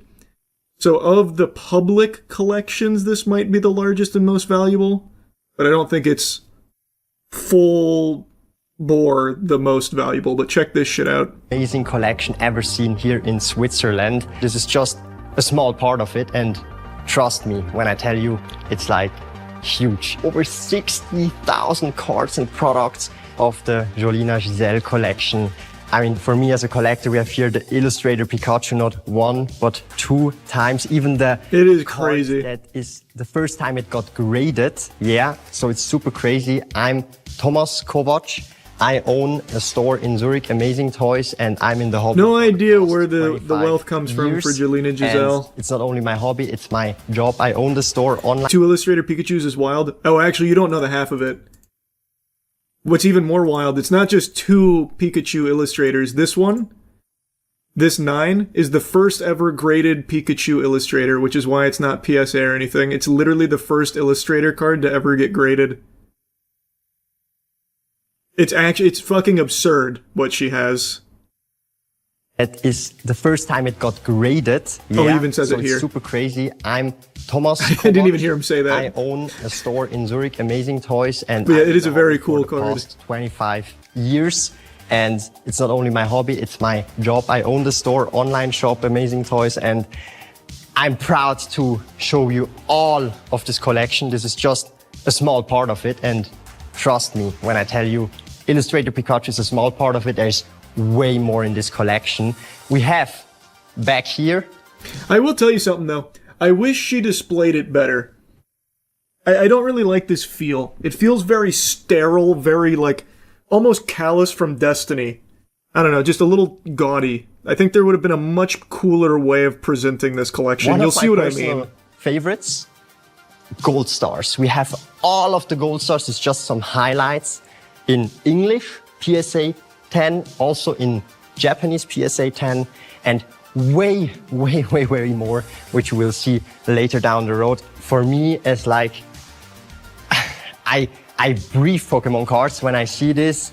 It's for me, I've never seen this at one spot and place, and that's why we have also here. Scalper's like already planning an Ocean's 11 heist. If you can see this anywhere. I don't think so, man.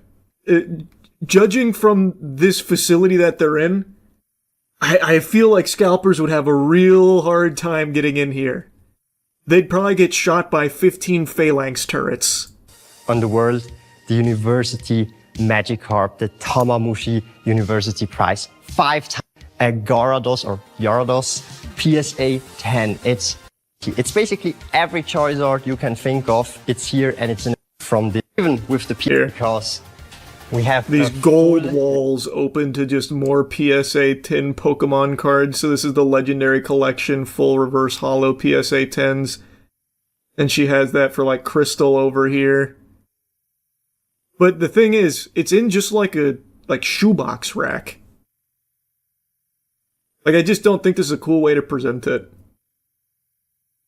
Legendary collection PSA 10 set in reverse foil. Pokemon scalpers are scum of the earth. Completely agree. Now, like I said, I don't know what Jolina Giselle does, but I saw that she also did an interview with this guy. She explicitly states that she doesn't and apparently will not sell anything from her collection. Obviously, I'm assuming she's buying from like scalpers and like some fucking scumbags. But at the very least, it seems like she's just doing this for herself. It's not even a publicly accessible collection. Like, you can't pay to go see it or anything. So, as far as the hobby goes, this one's on like the lower end of degeneracy. This is just someone who has absurd fucking wealth that dumped it all into Pokemon. God, do you see what I mean, though?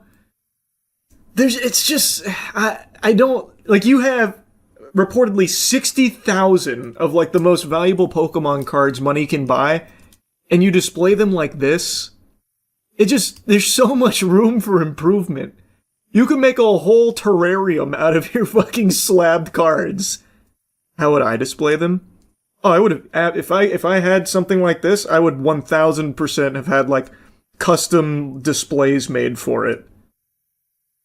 Something to highlight the cards and the story of the cards, and I'd have a lot more, like, character to it. So instead of just being, like, you know, fucking empty inventory just dropping out all of your PSA slabs, I'd have, like, I don't know, other cool things from the hobby. You know, like maybe the McDonald's Pokemon promotional products from back in the day, like the old gold things that aren't super valuable anymore today, but they're still really cool. Just to help emphasize the cool items. Like, this is just, to me, very bland. It doesn't have a whole lot of character to the display. You're just asking for scalpers to steal it at that point. Oh, I'd never do it. I mean, I don't have anything like this. I'm just saying, she is clearly in a position where money is no longer even a tangible thing. It's now just infinite unlock. She can do anything. I'm just surprised that she wouldn't invest more heavily in something very visually striking for this collection. Because this is, at the end of the day, just a closet and a couple of shoe racks that are filled with Pokemon cards. There's an interview that I think is on this channel. Oh, maybe not. That's her, though. I'm assuming she just comes from unimaginable wealth. Go to her website. Yeah, the website's weird. I went to the website. That's how I saw the interview, because I was so curious where this comes from. The website is a little odd. Like, in the history, I thought for sure it would say, like, the origin here, but instead it reads kind of like a Saturday morning cartoon villain kind of thing. One evening, almost casually, she asked the question, "Dad, couldn't you simply buy all the Pokemon cards? I think it would be really cool if we had them all." That's the wholesome beginning to the most valuable collection ever. In her words. I don't think it's the most valuable collection ever, but it's the most valuable publicly displayed collection. Jolina, thank you for having me here. I've already saw part of the collection, so I'm very happy that I can see it, and it carries even your name, and it even more has like a story from your childhood. So can you tell us a bit about the story of this collection and how it came to be? Of course. Well, in school I was pretty shy and introverted, so I had a really hard time making friends, and I always brought something to school. No, I don't think it's AI. If this was AI, I would be beyond shocked, because this guy, from everything I can see, is legitimately someone that owns a TCG shop, is in the community. It would be crazy if he just flushed everything down the shitter to do this promo piece for a complete AI sham. And again, you can't buy anything, so I don't see what the scam would be. Like, you can't spend money here. So it'd be a really weird thing to AI scam people with, because you get literally nothing out of it. How old is she? I don't know. She looks like maybe mid-20s or something, but I have no idea. I didn't look too deep into Jolina Giselle. From the very little bits I did look, I didn't find anything. So I really couldn't tell you. Where'd she get her wealth from? That's what I said, I have no clue.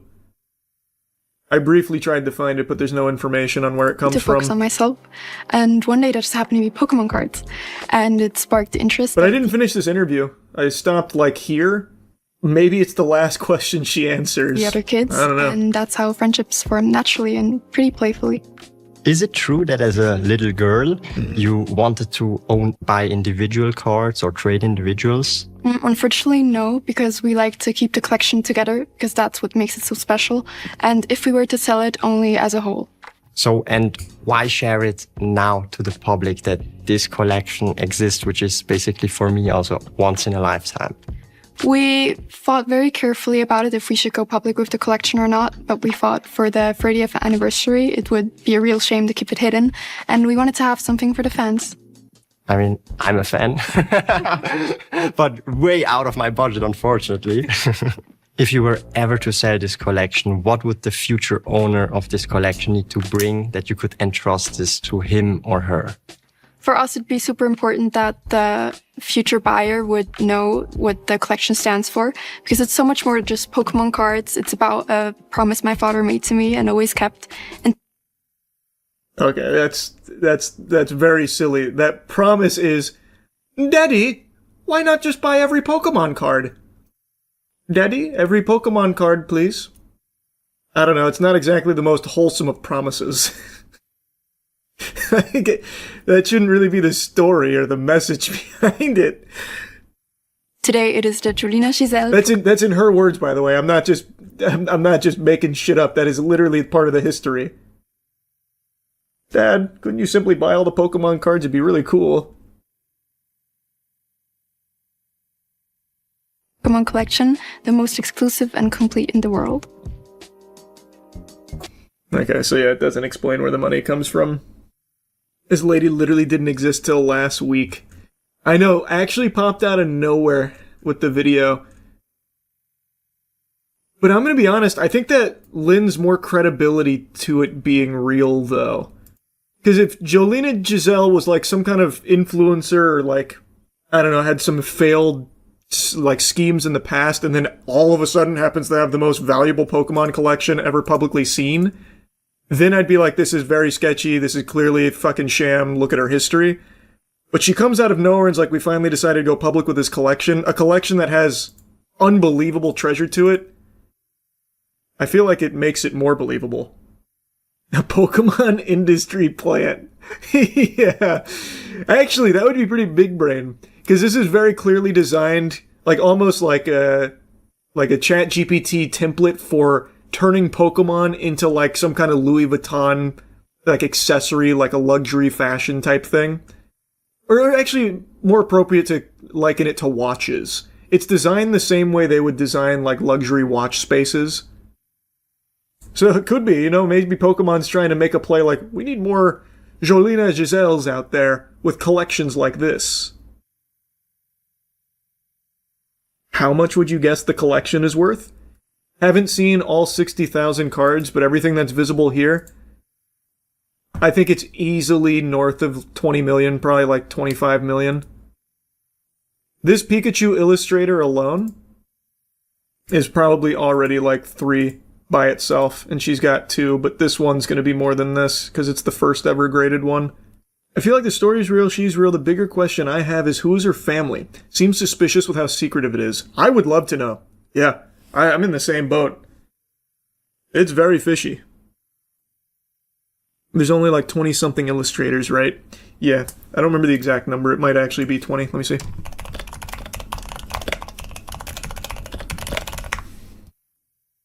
$39. There are 39 verified Pikachu illustrator cards. Look up the Giselle family.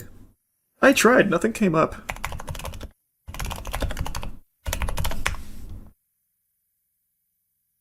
Because like when you look up Giselle, this is what I saw earlier. When you look up Giselle family Sweden, the first thing is Sweden charges man for selling wife to 120 men. And I was like, well, that's peculiar behavior. But it's definitely not her family. I couldn't find anything on the family. The dude on the website posing as a Swiss actor, though. Oh, this guy, who I assume is her husband? Or maybe boyfriend, I'm not really sure. They're Swiss, not Swedish. I thought they were Swedish. Is it Swiss? Doubt this will help us figure out who this family is, but you are correct. Kevin Lutolf is a Swiss model, and that is absolutely him there. He is not a small model either. Wow, actually very popular. Her dad worth at least 500 mil, because ain't no way he's giving his daughter 25 like that if he isn't. Oh, I mean, I think it's very... Brother, that's just the collection alone. This room... Like, look at this room. This room alone is probably in like a fucking $30 million mansion. Like the chandeliers, the glass, even just like the cupboardry, like all of it is very clearly an extraordinarily expensive mansion. There's a second floor up here that's just gaudy gold. This is a billionaire family. The question is, who though? In 1,000 years, anthropologists are going to think this Pokemon cards were like Sumerian tomes or something. True. That ain't no ordinary glass either. It's Italian Murano glass. How the fuck do you even know that? I'll take your word for it because you're speaking like an authority on the matter, but you can just immediately identify glass on sight?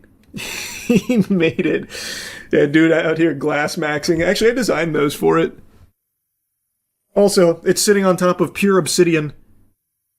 If you stack those up, you can go to the nether. The earliest mention of her Pokemon cards is on his Instagram, February 18th. It's gotta be some kind of psyop. What was the mention? Was it like a hype-up thing? Or is it like a... So we just started collecting these Pokemon cards, me and my wife. Like, what is the mention? I mean, I feel like we could probably track it, right? By some of these purchases, these are very low pop cards. So, this is a relatively new video. I imagine as some of the, like, real OG collectors look at this, they'll be able to figure out who this is. So, like, this Pikachu Illustrator card, I have no doubt you can trace the transactional history of it. Or this PSA 8 Illustrator. These are incredibly low pop cards. People keep their eyes on these all the time. I'm just not deep into it like that, so I don't know where I'd be looking to find all of that info, but the real collectors know. So you could easily find out if this is some kind of like psyop and these are just like, I don't know, extremely wealthy zombies that are instantly trying to flip this to like a, you know, Saudi royal family member looking to expand their collection. Or if it is like she says, and it's been like this lifelong journey over 30 years collecting this. Entirely possible they hired him for that shoot. Oh, yeah. Oh, that's really true. Can you come pretend to be like my boyfriend or something for my Jolina Giselle Pokemon collection tour? I'm crafting a fine narrative. That's very I didn't think of that either. That'd be so fucking sad. Jolina apparently did an interview on a Pokemon forum where she said the collection doesn't belong to her, it belongs to her father, who wants to remain private. She also said her family's not rich, they've just been collecting cards for over 10 years. Wait, where's that forum? I've got to see that. That's the biggest fucking load of barnacles I've ever heard. Family's not rich, just been collecting for 10 years. Golden Mansion, by the way. Even 10 years ago, by the way, these cards are still hundreds of thousands of dollars. Pokemon blew up recently, but these are still extremely expensive cards 10 years ago. What forum is that from? I want to take a peek. Oh, this is new, too. Oh, is this in response? Oh, this must be in response to the video going up. No confirmation that this is actually her, but I guess still read it. Hi everyone, so sorry for the delay. We've been so overwhelmed with everything, but now I'm finally here to answer your questions. Guinness World Record, would you apply? Yes, technically we could apply. We've decided not to. It's a long process. We also don't want to take a title away from anyone. To be honest, we're also just not that interested in it. What matters to us is sharing the collection with the public, as many collections like this stay hidden for years. Guinness World Records are pretty meaningless anyway, to be fair. I could buy that. Where's the collection from? Is this about money? We're honestly just a normal family from Switzerland. Nope, not true. Very, very, very rich. I don't know why she's trying to pretend otherwise. This collection didn't come from being some super creepy rich family, but from a lot of time, dedication, and consistency over many years. Of course, it costs money, but most of the cards were bought a long time ago, long before they reached the values they have today. That being said, I know I'm very lucky. My parents have always raised me to stay grounded and humble. They both started with very little and worked really hard for everything they have. So for us, this was never about money at all. It was simply a shared passion for Pokemon, and we never expected it to become this valuable one day. So when I first asked my dad if we could collect all the Pokemon cards in the world, I had no idea what that actually meant. I wasn't aware that Pokemon cards could be so expensive. I was just a 10-year-old completely obsessed with Pokemon, and somehow that obsession ended up taking over my dad as well. Why Pokemon? Seems like she's telling the same story that she told in that interview about helping her make friends. This is about her favorite Pokemon. Okay, here's something interesting. We've had the collection for a bit more than 10 years. And although Pokemon is still huge and pretty emotional part of our lives, we feel like we would be ready to pass it on to someone else. Okay, hold on. That being said, we would only sell it as a whole. A collection like this took an incredible amount of time and effort to build, and we don't want to break it apart. But of course, my own personal cards are something I will always keep, and I'll share those very soon. Alright, now it's looking significantly more fishy. They've had this collection for only a bit more than 10 years. That kind of flies in the face of like collecting it for a long, long time. Again, these cards are still... You're spending millions of dollars to have this collection 10 years ago. Shit, even if you bought this collection 20 years ago, you're still spending millions of dollars on it. These are extremely rare low pop cards.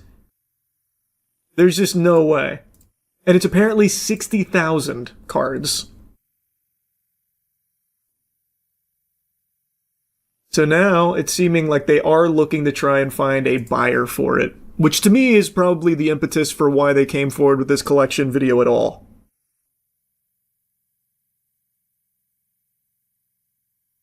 All of those certs are old certs too. Not many new PSA cert cards are there. That's an interesting observation. Who owns the collection? Who's Jolina? Collection belongs to my family and was built by my dad over many years. I'm Jolina, his daughter, and I never claimed the collection was mine. I've seen some assumptions that I'm a model actor pretending to be a fake daughter, which is honestly so funny to me, but no, I'm simply his daughter. My dad prefers to stay out of the spotlight, so I ended up being the one to share the collection since it all started with me, and that's literally all there is to it. There's still a lot more questions. I'll do my best to check in here from time to time. I'm a normal student preparing for my final exams.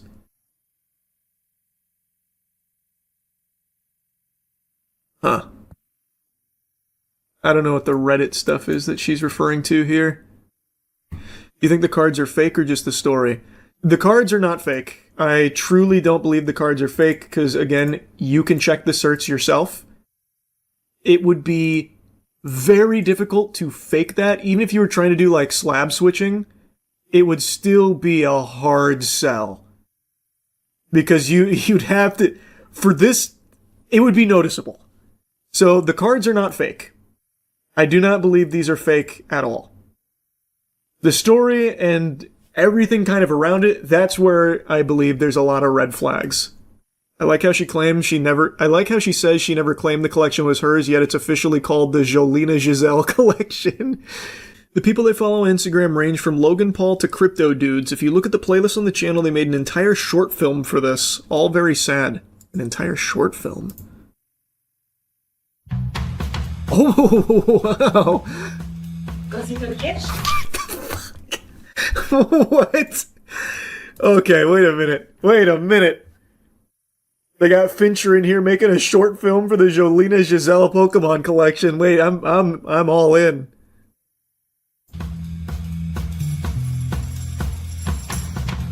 On action.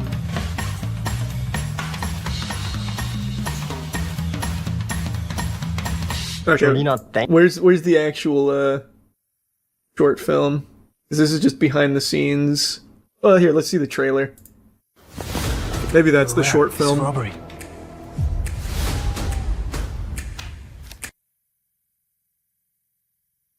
Not rich, by the way.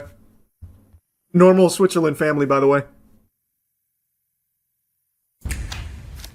I'm all in. This isn't just a collection. It's a legacy.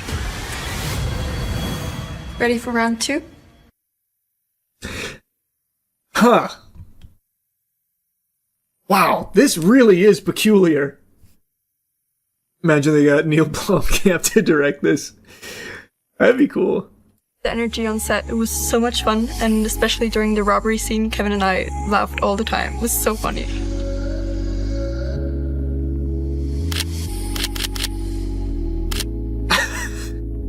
Nice. Action.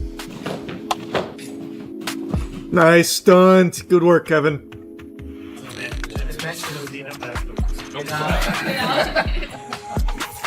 So this is definitely just her house.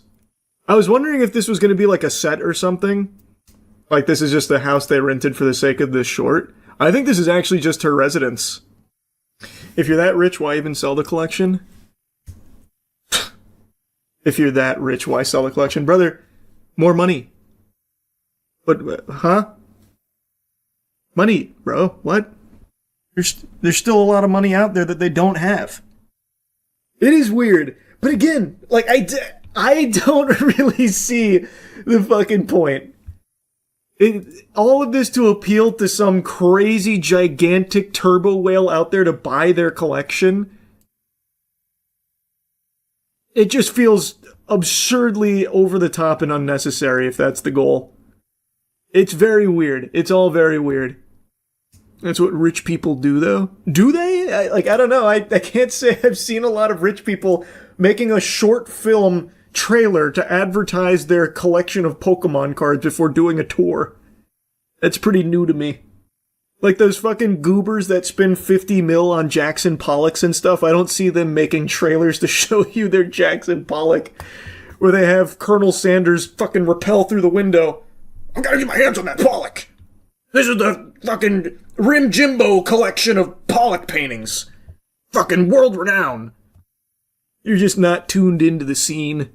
Maybe. Will you buy it?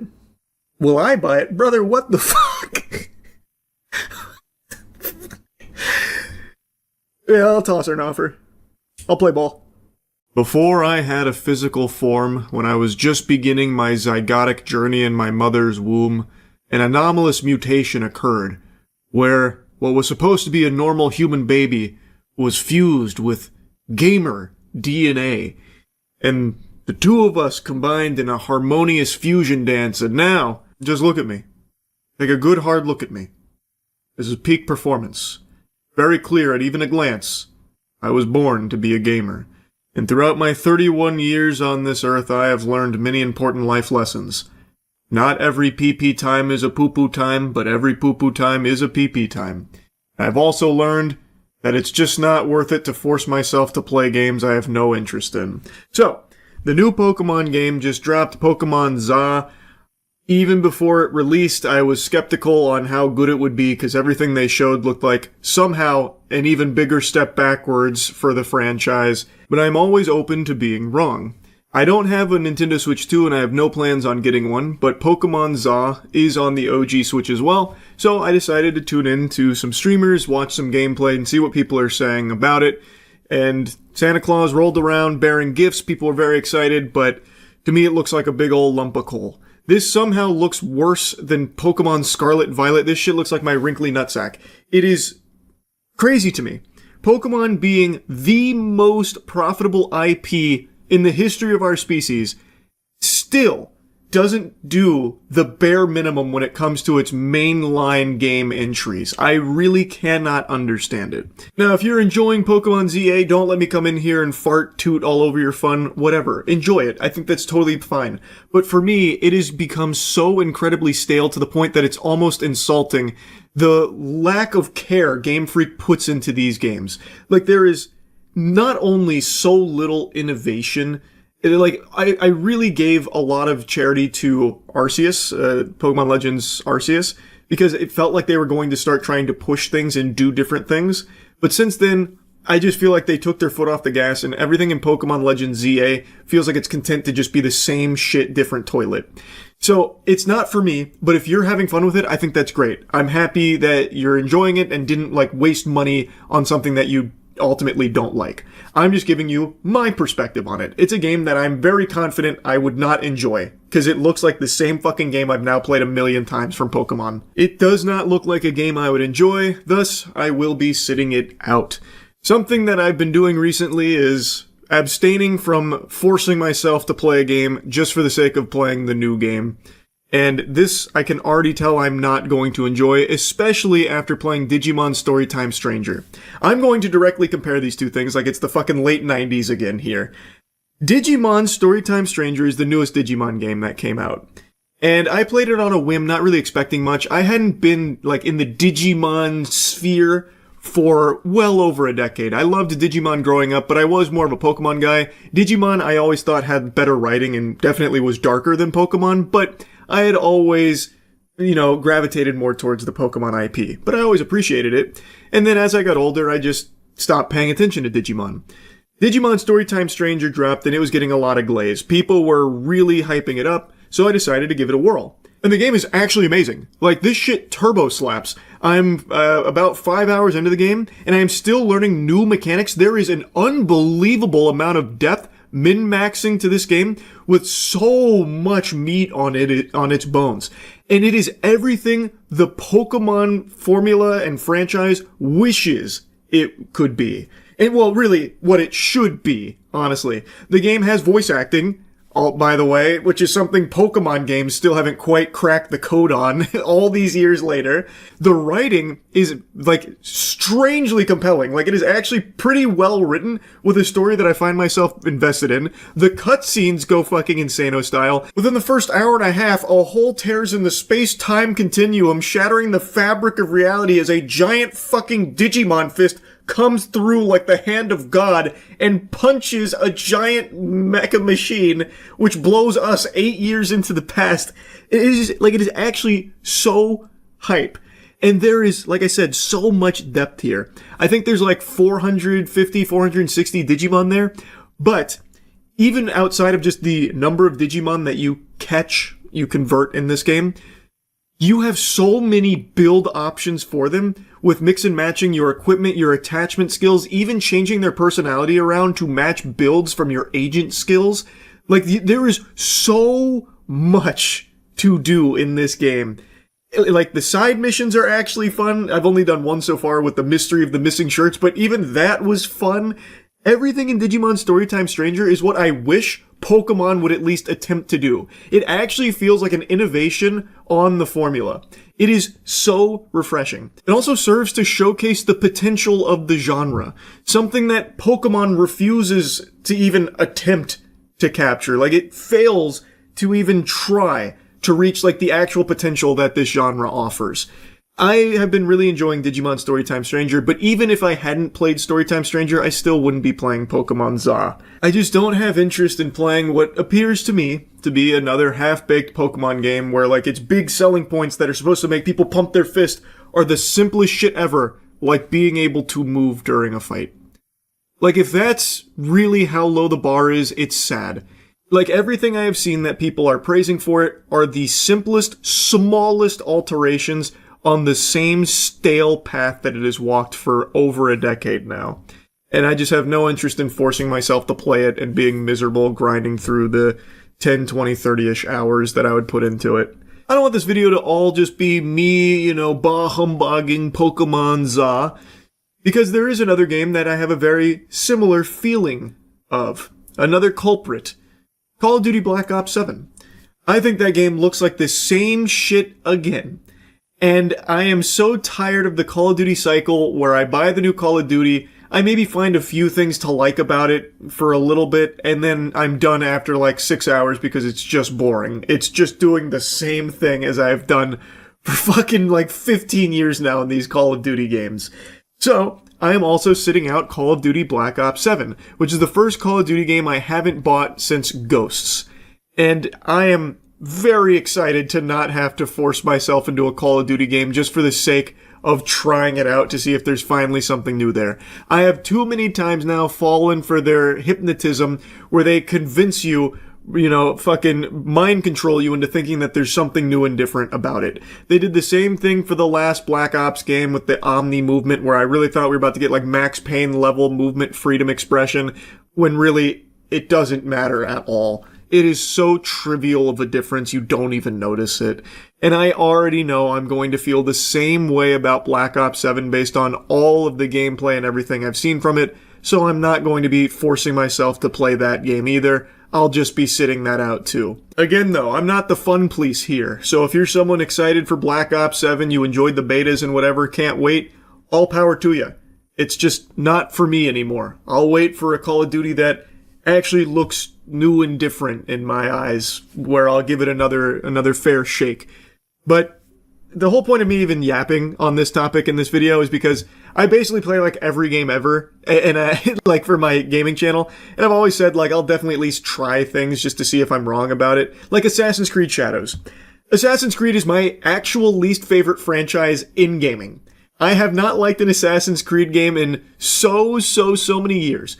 And the last one that I enjoyed to any degree was Black Flag, and I didn't even like that as much as everyone else seemed to. I really cannot stand the Assassin's Creed franchise, but I still pumped like 5 or 6 hours into Shadows and was miserable.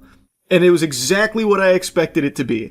So what was the point in me doing that, wasting the money and spending that time playing that game, knowing full well the whole time that I already probably wasn't going to like it because it is just, again, the same thing.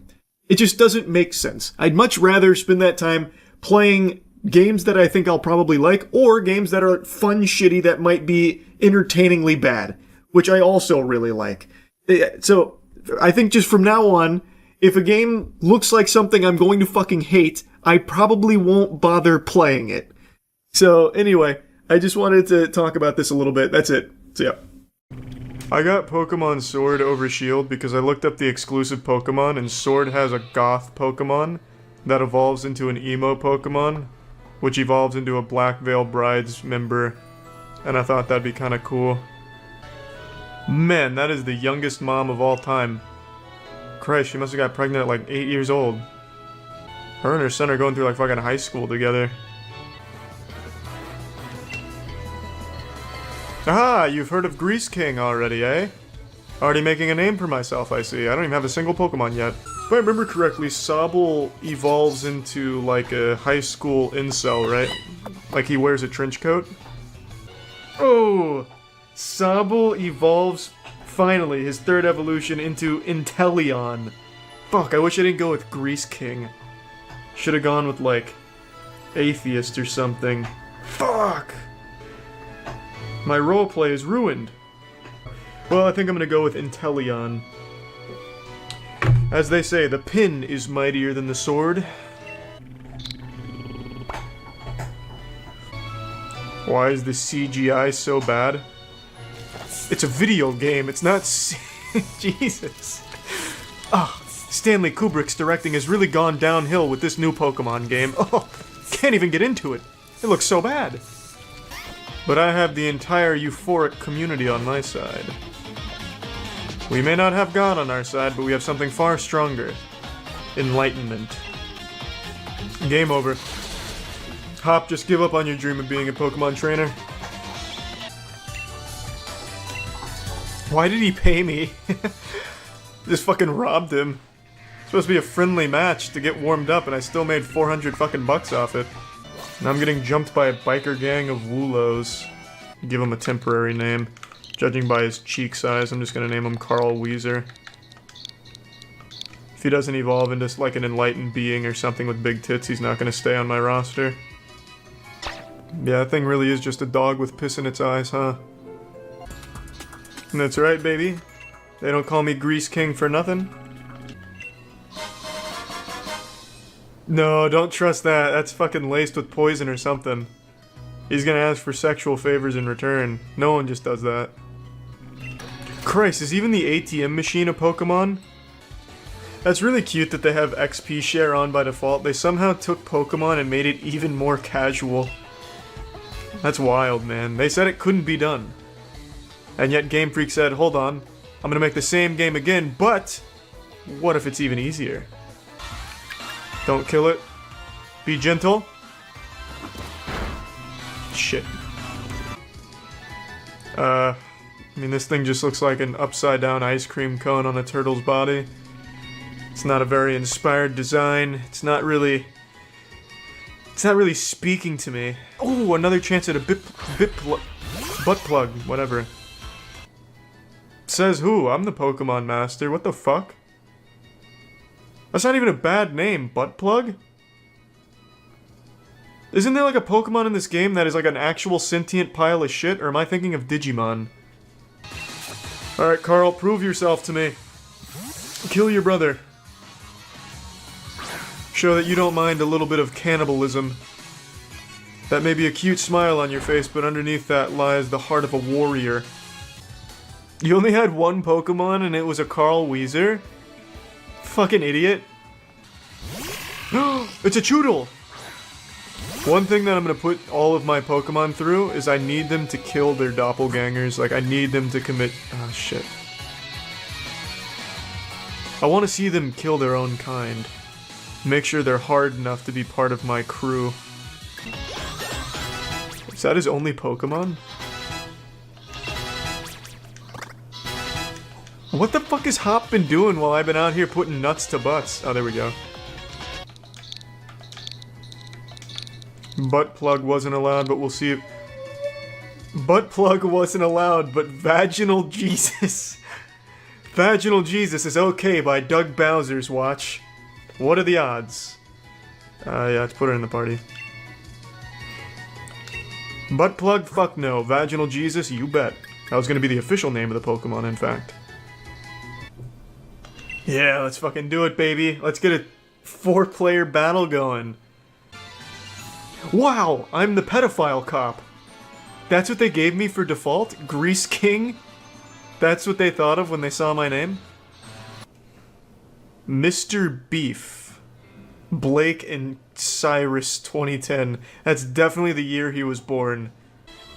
Come on, Blake, ready the fuck up. It's 11 p.m. You're already past your bedtime. Mom's not gonna find out. Just commit to getting this ass slaughtered. Am I Dynamaxing? Dynamax! Yo! I don't really know what it does, but fuck yeah! Take it down, baby! Wow, this is the opposite of high-octane action. This is like the Death Stranding of multiplayer. Oh! That's the power of atheism! Get Dynamaxed, nerds. Ooh, Kamehameha waved. That did no damage, but what an animation. Alright, let's get him with the Max Strike! Yeah! After it communicates, of course. I wouldn't want to go too fast. Yeah, I don't know what's happened to the music. The DJ must have fallen asleep. Fuck, this is awful. Holy shit. Yeah, the crowd is on the edge of their seats, baby!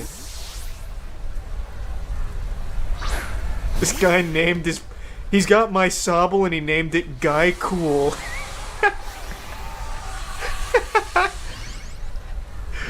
Oh no, my teammate's 6 years old. Shit! No! Has religion won?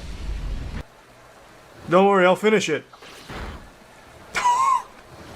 Yes! You've just witnessed the power of Vaginal Jesus firsthand. Get it with the old tackle.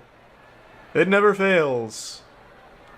I don't know why there's no music, but it really adds to the ambiance.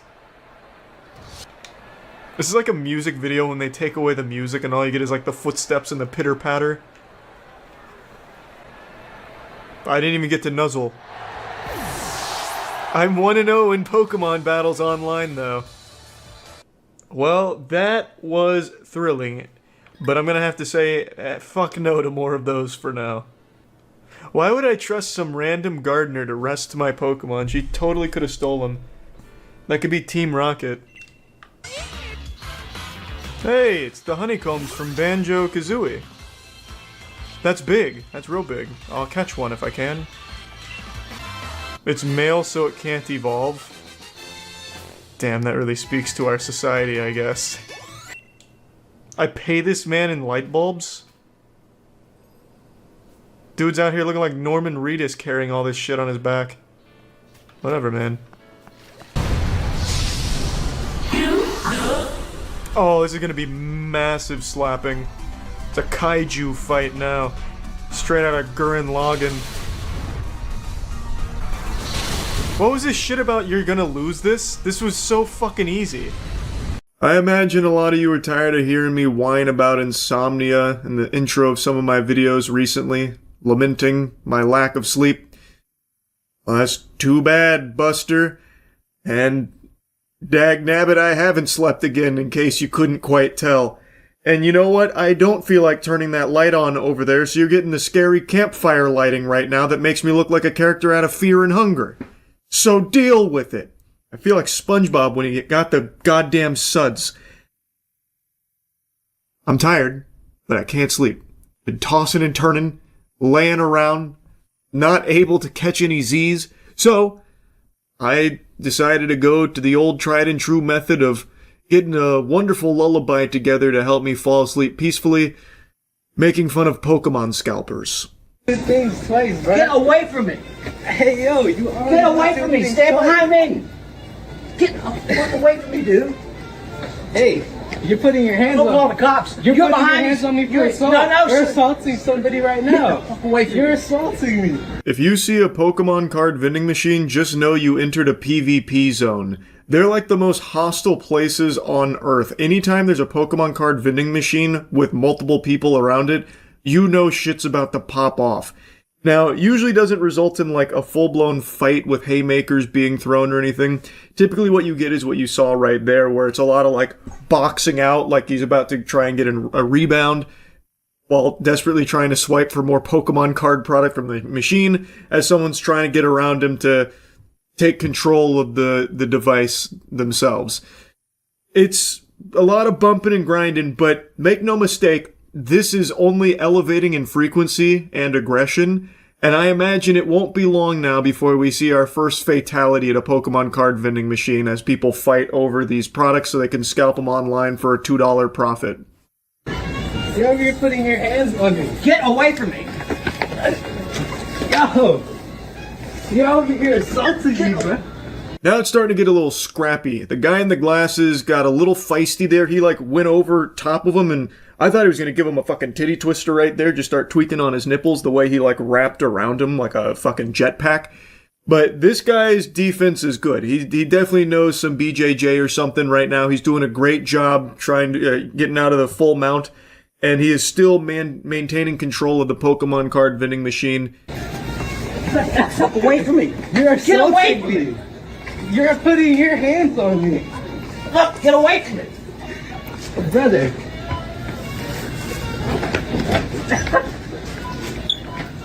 Really funny. An unstoppable object meeting an immovable force. It's inspiring. The guy in the beanie is just refusing to budge. And I gotta tell you, the tactics from the glasses guy are confusing. This technique is clearly not working. He's going for like a, I don't know, like chest bump him out of the vicinity type deal. But the other guy's just, you know, getting him with some shoves. He's hitting him almost like with the E-Honda moves from Street Fighter at times here. Yet this guy does not give up. He still keeps trying to like swoop in there. Now, Pokemon card vending machines have a glitch in them right now that a lot of scalpers are exploiting for their own financial gain, where Pokemon card vending machines have a limit where a customer can't just buy out the whole machine and leave everyone with their fucking dick in their hand. But these fucking worms, these degenerate dweeb dork losers, have found a way around those limits by doing like basically a frame perfect speedrun trick. As I understand it, if they swipe their card while in between screens on the Pokemon card vending machine, they can still add product to their cart even though they're past their purchase limit, even if it says sold out. So that's how a lot of them are glitching the machine. The guy in the yellow beanie here, I don't think is actually trying to glitch it. At least it doesn't seem like it to me, compared to the other videos of people that are blatantly glitching it and proudly talking about how they're glitching it. I don't think he was one of those people. But I think the guy who's desperately trying to get in there probably was. I think he was probably going to do that, and he was upset that he wasn't there first, so that way he could take all the inventory. That's my hunch, at least. You're bleeding. You're over here. Oh, you already got stuff, bruh. Let people go. I'm alive. You already got stuff. You better get away from me. You already got stuff, bruh. It's crazy.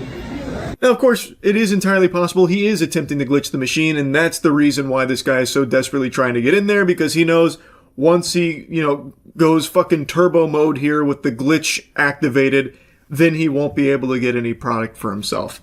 That's also equally possible, but I'm going to show you some footage of someone who did glitch the machine, and it just looks different than how he's doing it. But before that, I want to show you someone trying to glitch the machine the old-fashioned way, the way our forefathers used to scalp Pokemon products and ruin this hobby for children. What? Get out from behind there now. Okay, I'll get No, now. Okay. He's got the spirit, but he doesn't have the brain power for it. The body is willing, but the mind lacks the neurons to pull off the glitch. So he said, to hell with it. I'm gonna do it my way. So he crawls behind the machine to unplug it, I think in an effort to reset his limits, but then he got stuck. So one of the employees is over there just trying to bargain with him to get the fuck out from behind the machine, but he is firmly lodged in there. I wish I could find a longer video of this, because I have no doubt he probably got filmed by a couple of people, because he is now like a turtle on its shell. Like, he can't get out from the machine. He is now just fucking stuck there.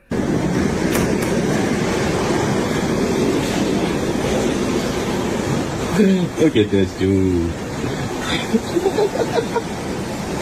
Glitching out the machine like a loser. So kids can't get it. What the fuck is wrong with you? You know it's actually illegal to tamper with vending machines. I will. I will. So this is someone who does appear to be glitching the machine. You can see he's adding products that's labeled sold out into his cart, which is a result of glitching it. As I understand it, sometimes it'll say sold out to a customer in order to prevent them from adding more product past their limit. But it's not actually sold out per se, like there is still more product there, but it's the Pokemon card vending machine's way of trying to fight back against these fucking parasites. So they just say that it's sold out, but even that's not enough to stop them. So this guy is apparently glitching it out. And this guy is now just insulting him to his face, and he mentions that tampering with vending machines is illegal, that it's a crime, which I'd never heard of before.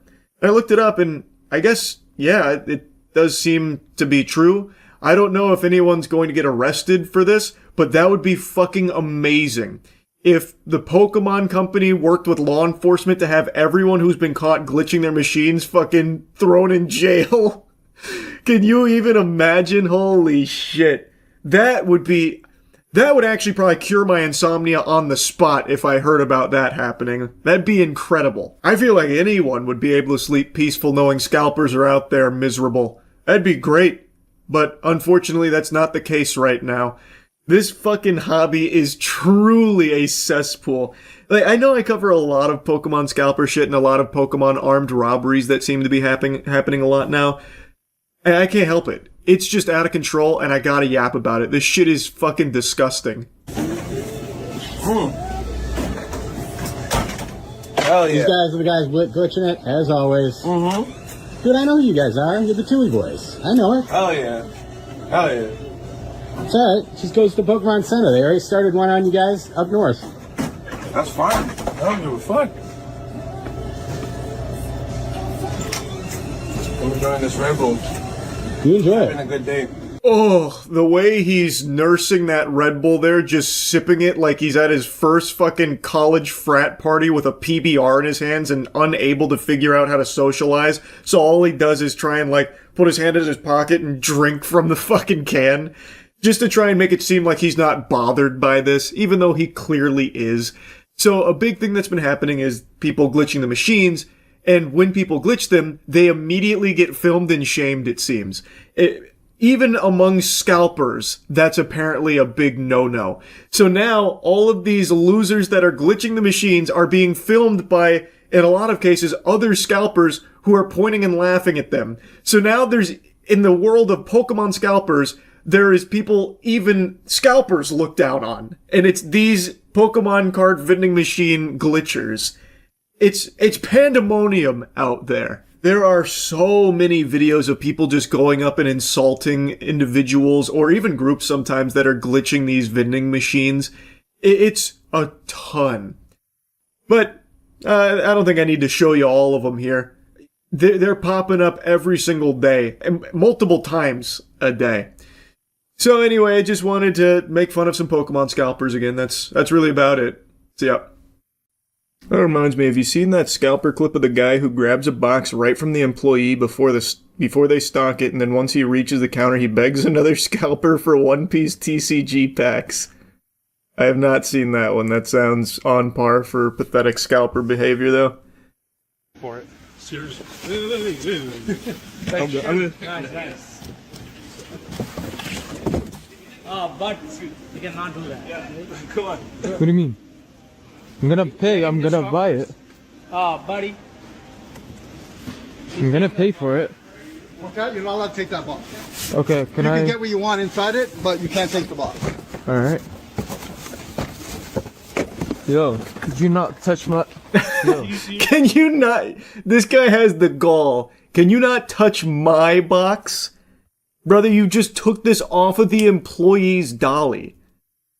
And now all of a sudden he's claiming ownership of it. What a loser. Normalize taking shit from scalpers. First come, first serve, bro. Yeah, but I was there first. Yo. Watch yourself, bro. Watch yourself, bro. I can hear this guy's a dweeb. Watch yourself. What are you gonna do? Cry to mommy about it? The chutzpah.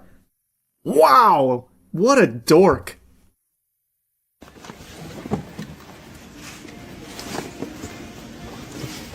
You have to make the purchase, I do the purchase.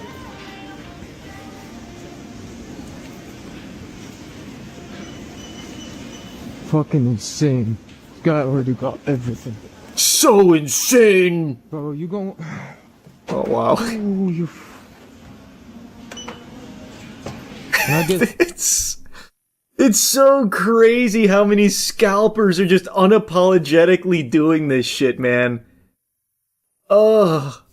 I haven't seen one in the wild yet, but I imagine it's because I go to Walmart in the afternoon. These fucking vultures are there in the morning. The second restock happens. But to just go from, like, the restock over here to just another scalper with a whole cart full of product. Some packs of One Piece? I only got 6 here, man. No way. Sorry. Can I get one ETB? No, I need them all. Oh, just one.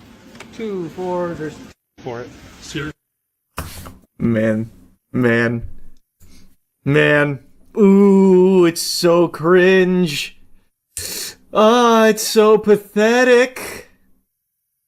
His day is ruined. How can you be so mean? I know he wouldn't share his product with the other scalper, dude. What? No honor among thieves? What kind of madness?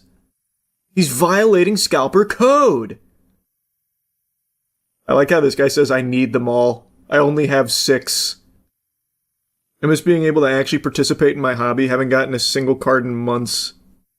Yeah, I mean, it sucks, bro. Blame these losers.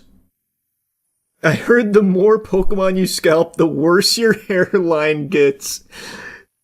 True. That is brutal. That is rough. That's a should be wearing a hat type of style there, I would say. Not too familiar with One Piece TCG, but is scalping new for it, or has it just gotten worse? No, it's new for it.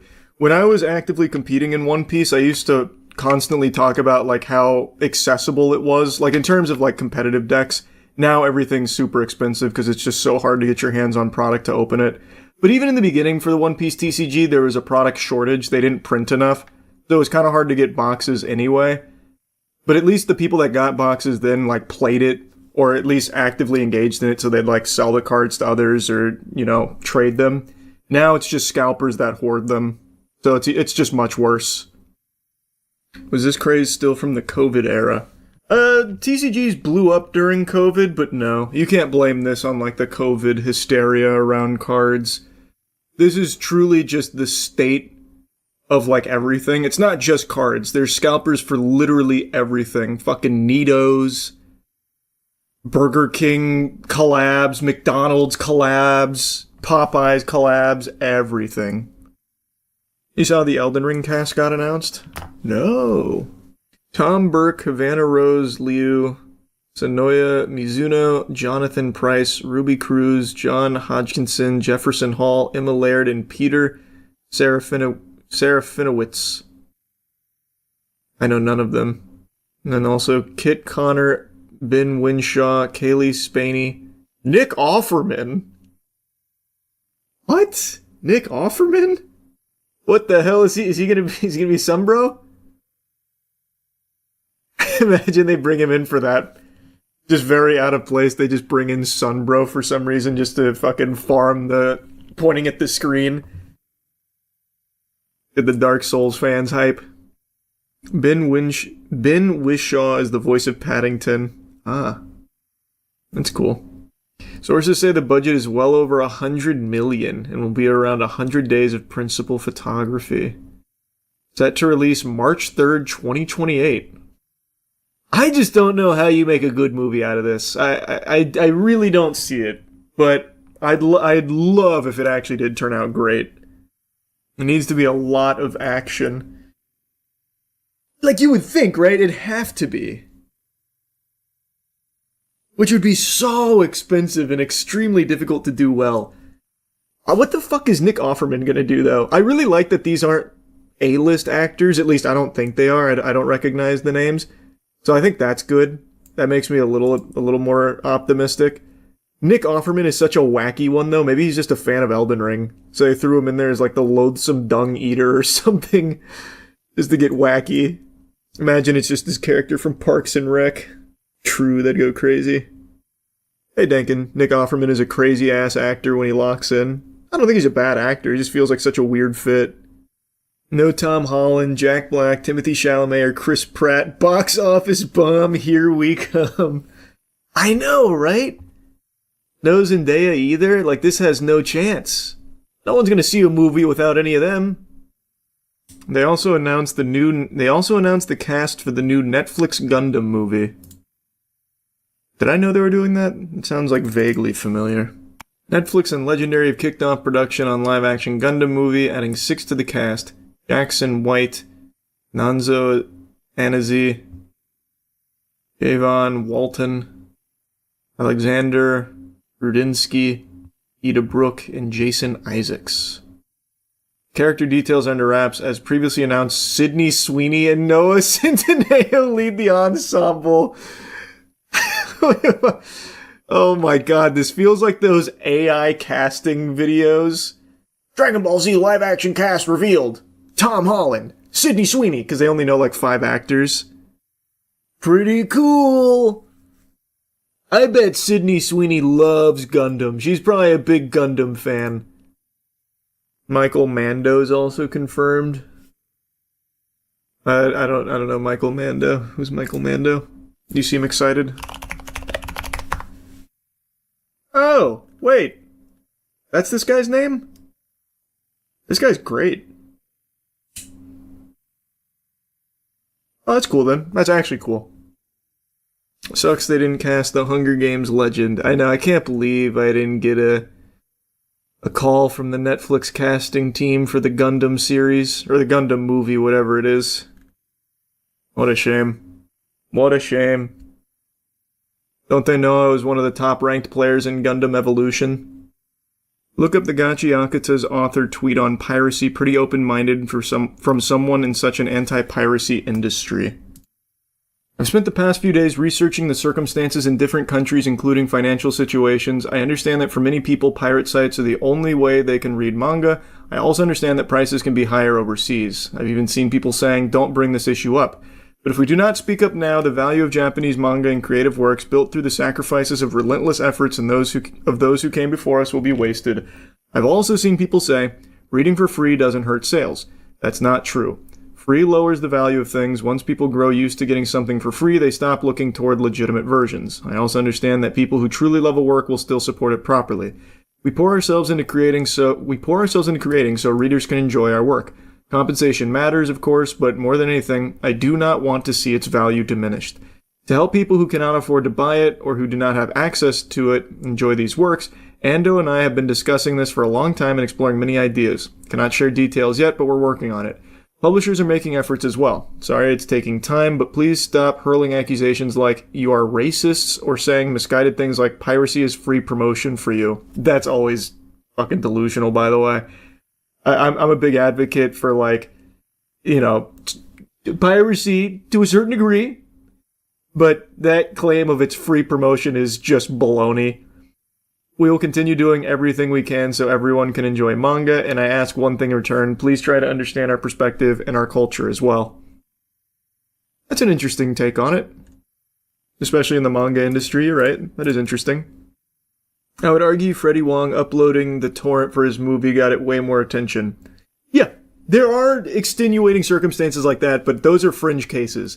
How many people who watch the Avatar leak are going to now go buy a Paramount subscription to watch it when it drops? Probably very, very few. It's not free promotion and it doesn't lead to sales or anything. But there are certain cases, like with Freddy, where it does help. But like I've always said, for things like Godslap, right? I don't care if people pirate it instead of buy it. That's fine by me. At the end of the day, if someone really likes it, they will support it probably at some point. But that's not going to be the perspective for everyone. And in cases where you get a better product through piracy, like where, a work gets things taken out of it or it runs poorly because of whatever else, they shoehorn into a game, but pirating it gets rid of that so it runs better. You've just made a better product for piracy as opposed to the official one. There's a lot of different nuance to it. Lord Gabin has the right idea. Give the customer something better than piracy. I always quote Gabin on that.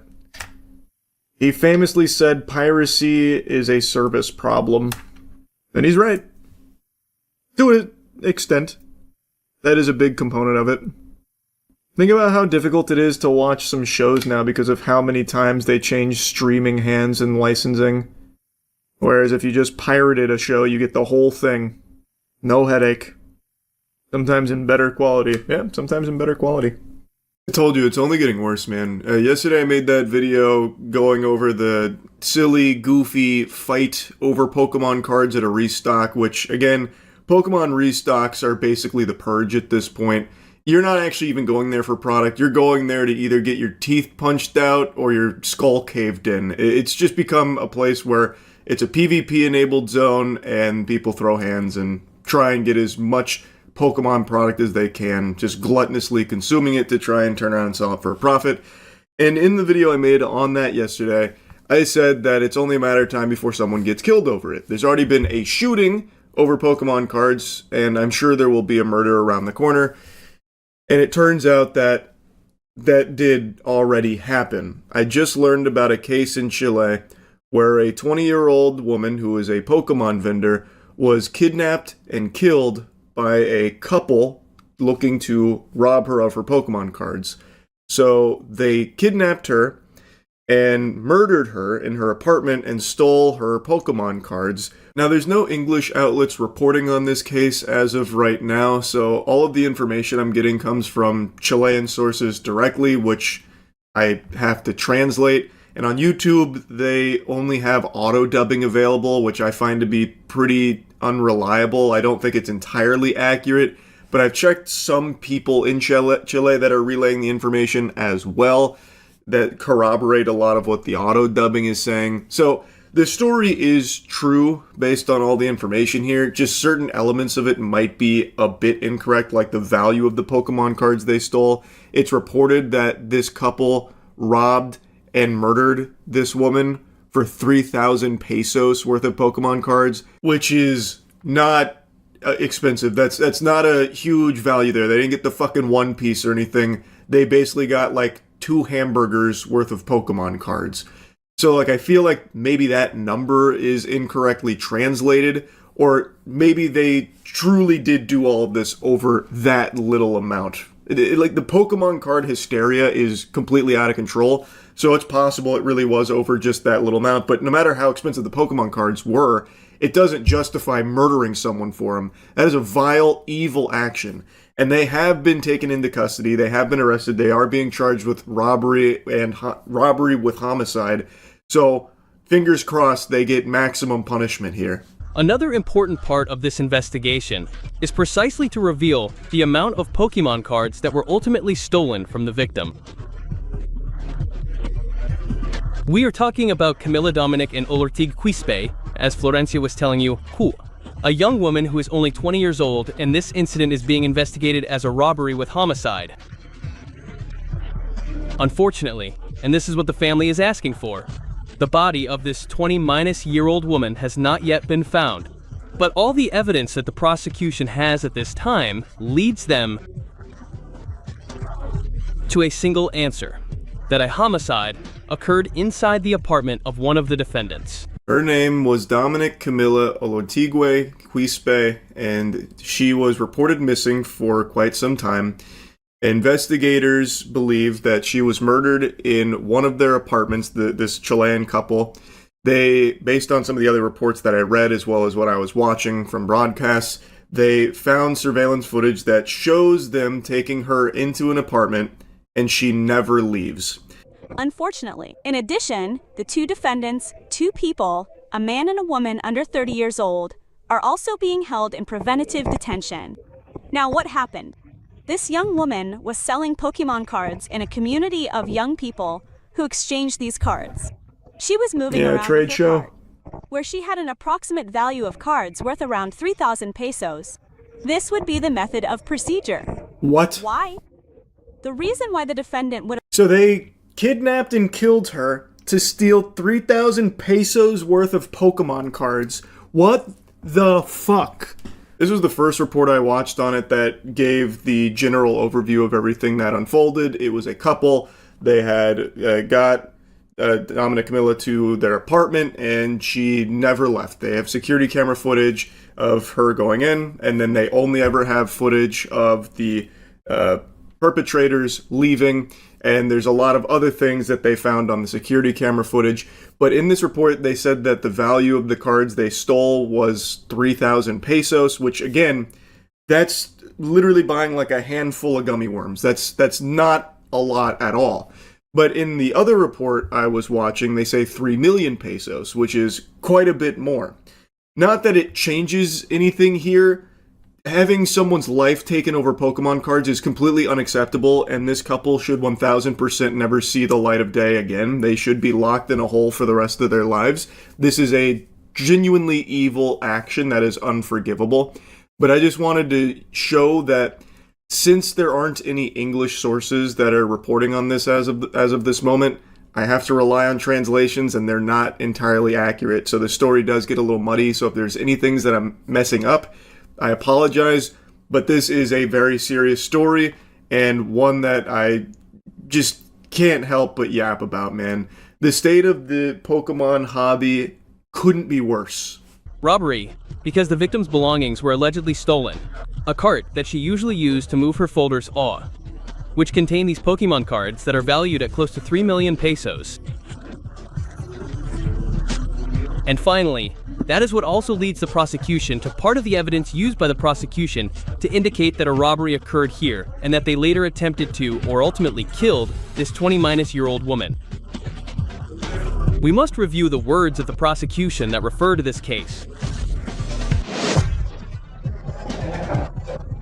Sendum, the victim is seen entering the apartment with the defendant, and only the defendant is seen leaving on several occasions. And the defendant must have entered with the defendant, and always taking the victim's cart, where she had all her letters, which were the ones with the greatest value. The auto dubbing is just really falling apart. It's sucking major ass here.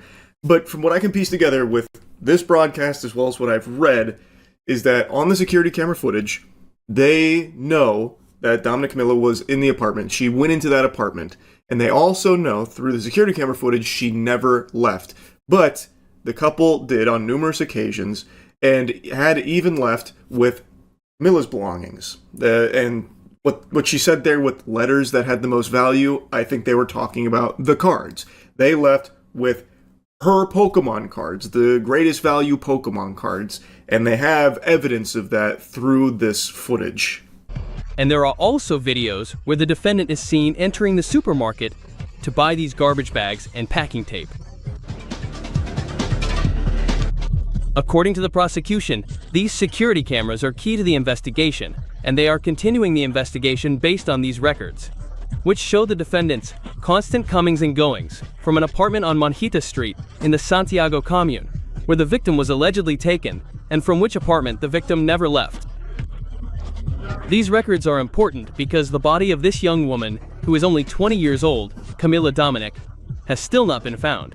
They are also alleging that through the security camera footage, they saw that this couple was getting trash bags and tape and bringing it into the apartment and just very suspicious shit like that. That is extremely shady. So they haven't found her body. They are still investigating and doing all they can to locate that, but they are treating this as robbery with homicide. That's what they are pursuing here. They have enough evidence to support that, it seems, and it is just fucking sickening, man. I know I've made so much content on it recently, I just can't help blabber about it. I'm obviously very passionate about TCGs, have an entire fucking channel dedicated to it. So seeing what's happened to not just Pokemon, but just TCGs across the board really sucks. And in Pokemon in particular, it is really in the shitter. It is just terrifying. People being beaten to a fucking pulp, people being shot over Pokemon cards, and now even people having their lives taken over Pokemon cards. And again, there's other examples of scalpers going crazy and all like, you know, trying to get their hands on the same stuff to try and flip for like a fucking $5 profit over the years. But for Pokemon in particular, it has become just deplorable. Like, Team Rocket doesn't beat up Ash Ketchum or shoot Pokemon trainers to get their hands on the Pokemon, and they certainly don't murder people over it, but the fucking Chilean Jesse and James here certainly do. It's scary, and it's only getting worse. Like I said, it has spiraled totally out of control now. It's heartbreaking hearing about what happened to this woman in Chile. So anyway, I just wanted to talk about it a bit. That's really it. See ya. Well, it finally happened. We're here, baby. This day was inevitable. You didn't need to be Nostradamus nor Baba Vanga to predict that eventually someone was going to get shot over Pokemon cards. With the way the hobby has devolved and been completely destroyed, infested with greedy, insatiable worms that are seeking to just squeeze every bit of joy out of the hobby in the sake of financial gain, like tiddlywinks of financial gain in most cases, these pathetic scalpers are unhinged, unloved, unwashed losers, and it was always going to happen that one of them would snap and start shooting, and that's exactly what happened at a Kroger. Meanwhile, a dispute over Pokemon cards may have led to a shooting outside of a Kroger on the Near East Side. One person was injured. Police say both people involved are adults. The victim is in surgery. It happened in the parking lot of the grocery store on Twin Air Drive just before 7 o'clock this evening. That's near the Community Justice Campus. Again, IMPD says their preliminary investigation revealed the suspect and victim had a disagreement over Pokemon cards, which then turned violent. According to an eyewitness, it started because one of the men accused the other of cutting him in line at the Pokemon vending machine, which, I've said this a lot, Pokemon vending machines are basically PvP-enabled zones. That's where people go to just fucking scrap. That is where all thoughts leave the human brain, and it just devolves into Neanderthal mode. I have made so many videos clowning on and talking about the degeneracy in the TCG community, not exclusive to just Pokemon, but Pokemon is by far the biggest and scummiest of all of it. And these degenerate fucking vermin love to go to Pokemon card vending machines and just fight each other and fuck each other. It is just out of control. Like, I imagine not too far into the future, Pokemon card vending machines will just be banned because it is constantly just a source of problems. People like glitching the machines and then starting fights with each other, causing a big ruckus and a commotion for all the normal people in the store and the staff. I bet stores will start electing not to put those in their establishment because it's dangerous. I mean, quite frankly, if it does turn out to be an argument over the Pokemon cards, yes, I think it's totally ridiculous. I'm not a collector of them. I understand that, there are some that are very expensive, but just like I said, we were told an argument. The suspect is in custody, and IMPD says that there is no ongoing risk to the public. No one else in that parking lot was injured. I don't know. I'd say sleep with one eye open just in case. You never really know when it comes to these scalpers. They are demons. They are the lowest of the low, and there is nothing they won't do to get their grubby, unwashed paws on some Pokemon product to try and flip it for a $5 profit.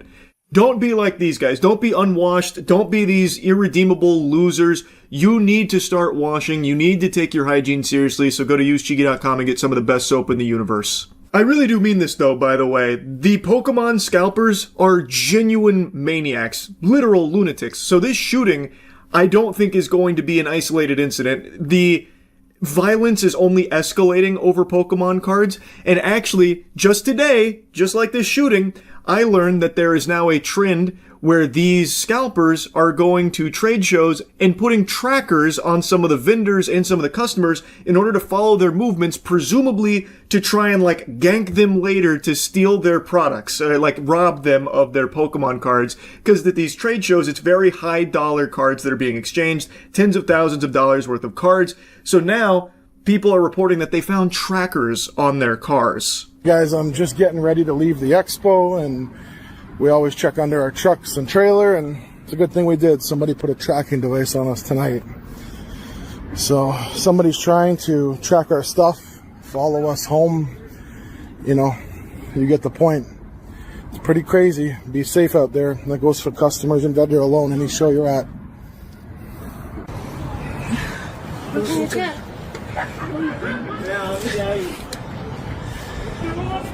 Tracking device put on our truck. Now, when I first saw this video with the claim that Team Rocket's going around putting trackers at this expo, I thought maybe it was fear-mongering or just trying to make a viral story out of it, like this giant bulky tracker that looks like some kind of gadget or gizmo out of Ocean's 11. I thought okay, maybe this is fake for the sake of cashing in on the hysteria around Pokemon cards. But I have seen multiple vendors now claiming that no, they are actually finding trackers on their vehicles, across the expo. There were a couple other vendors that reported that, yeah, they had found something similar on their vehicles too. And then I decided to do a little more digging, is this something that's new or has this happened in the past? In the past, there have been instances where vendors, not so much at expos, but actual delivery drivers that have Pokemon product, have been tracked by scalpers in order to follow them to wherever they're delivering the product, and they put tracking devices on the vehicles. So, all signs point to this being real, legitimate. It is something I can find evidence on in the past, too, way before all of this started bubbling over to this degree. So, it stands to reason that because of the state it's in, they might be doing it even more to a larger scale now, where they're putting it on vendors at the expo and shit. That is terrifying. Transporting Pokemon cards is more dangerous than transporting drugs. You might just get hit by a fucking bazooka while driving down the interstate because these scalpers caught a whiff of you having $500 worth of Pokemon cards in your back seat.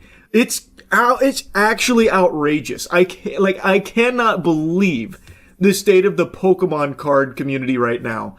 And it's not showing any signs of getting better, only getting worse. Also, just today, the Costco Prismatic Evolutions restock happened, and let's take a peek at that line with all the people that were lining up around 1 a.m. waiting tons and tons of hours for opening for the chance, not even the guaranteed, the chance of getting their hands on some Prismatic Evolutions Pokemon product. Look at this diabolical line. This shit is going over to the next county. The line for GTA 5 midnight release wasn't this long. This shit's longer than Disney World lines. Fucking Taylor Swift concerts probably don't even have lines this long. And this is Costco at like 1 a.m. or something with all of these goobers lining up waiting for it to open to maybe see prismatic evolutions. It blows my mind. It's so pathetic. And not a single child in sight there, unsurprisingly, because what kid is going to be getting up at 1 a.m. to go wait in line for 8 hours before open to go maybe get some Pokemon cards?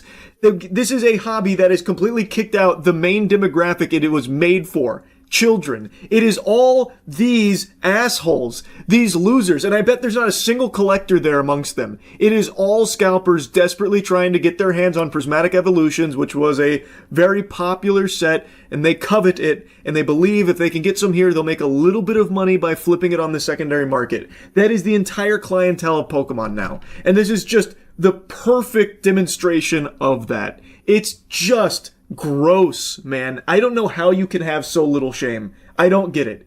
Anyway, had to yap about it again. That's really about it. So yeah. Yep, the glasses are still on, and do you know why? Trying a new strategy. Blocking blue light. I am so desperate to do anything that'll even have the slightest chance of improving my odds of falling asleep. It is brutal. It is just brutal. If only the Sandman was a real person who would just come and throw the magic sand in my face so I can get some shut-eye. But yeah, glasses stay on, and people stay being big fucking losers here over Pokemon cards. I just saw Rattle Pokemon cover the toughest scalper I've ever seen, and let me tell you, this guy, he's the damn prime minister of the salty spittoon. Well, you don't have to, man. No, it's no worries. I just want to record you. No, don't record me, dude. It's a lot of sleep boosters. What the fuck? It's unfortunate. Why are you being a bitch, bro? You're being a bitch. Why are you being a bitch? I'm just letting you know. I mean, You're being a fucking faggot, dude, for recording you for no reason. Why are you being a faggot, dude? That's some pretty crazy language in a toy section. You're being a bitch, bro. Fucking recording you for no reason. You could not have scripted a better response here from the cameraman. When he said, that's pretty crazy language coming from a guy shopping in the toy section, absolute cinema. I could feel like the clouds part with a heavenly glow beam down upon this interaction, and I could feel all the gear in that guy's bloodstream starting to dissolve and his muscles shrink in the shame. That is just a textbook checkmate. The only winning move was to no longer play. He just got turbo dunked on there. Because he's absolutely right. Goober is out here spitting all of this shit, hurling slurs, peacocking, while he is actively in the toy section buying children's Pokemon cards so he can flip them for a profit. You cannot get more pathetic than that. His entire business relies on buying out Walmart's inventory so that way he can sell it in his card shop for a markup, probably to kids whose parents bring them there and don't know any better about, like, them just being exploited by a fucking douchebag like this with these prices.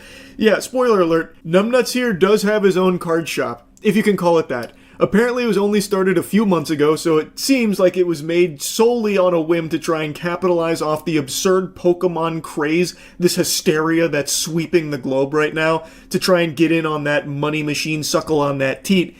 And based on some of the pictures I've seen, it really feels like it was haphazardly thrown together really quickly to somewhat look like a card business. It's like Ed Gein's furniture made out of human flesh somewhat resembles like a lampshade. That's like his card shop. It is clearly him trying so hard to try and get in on this trend. And it seems like the way he gets his product is he just cruises Walmarts and buys their Pokemon inventory so he can stock his shelves. So it's pretty laughable that he gets like this defensive and like combative, like, well, throw up a set then. We're gonna settle this the old-fashioned way with fisticuffs. You a pugilist? You better be, because you're a bitch. What are you gonna do about it? Throw him up. Meanwhile, he's just like a pathetic worm who is literally trying to make a living off just flipping a children's product. I'm just recording you, man. I think there's a reason. You know what you're doing. But at least I'm not a bitch like you. I'm a bitch because I just called you a bitch, bro, and you're not doing anything about it. Yeah, because that's the definition of bitch. I'm not gonna fight you over some Pokemon cards, you get your ass whooped, bro. You know it. Okay, maybe I would. Who cares? Yeah. You're the degenerate that's taking all the Pokemon cards. Have fun at your store. Lying about it, pussy. See how your store goes in a couple months when the bubble pops. Bye. Imagine sinking so low that you are begging someone to fight you over Pokemon cards. Holy moly.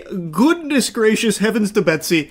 It's unbelievable. The state of this hobby. I know I've said that so much, but it is constantly shocking that I'm still finding things like this that surprise me. Obviously, this is a large, muscular guy. I would even wager guess he might be tinkering around with the sauce a bit.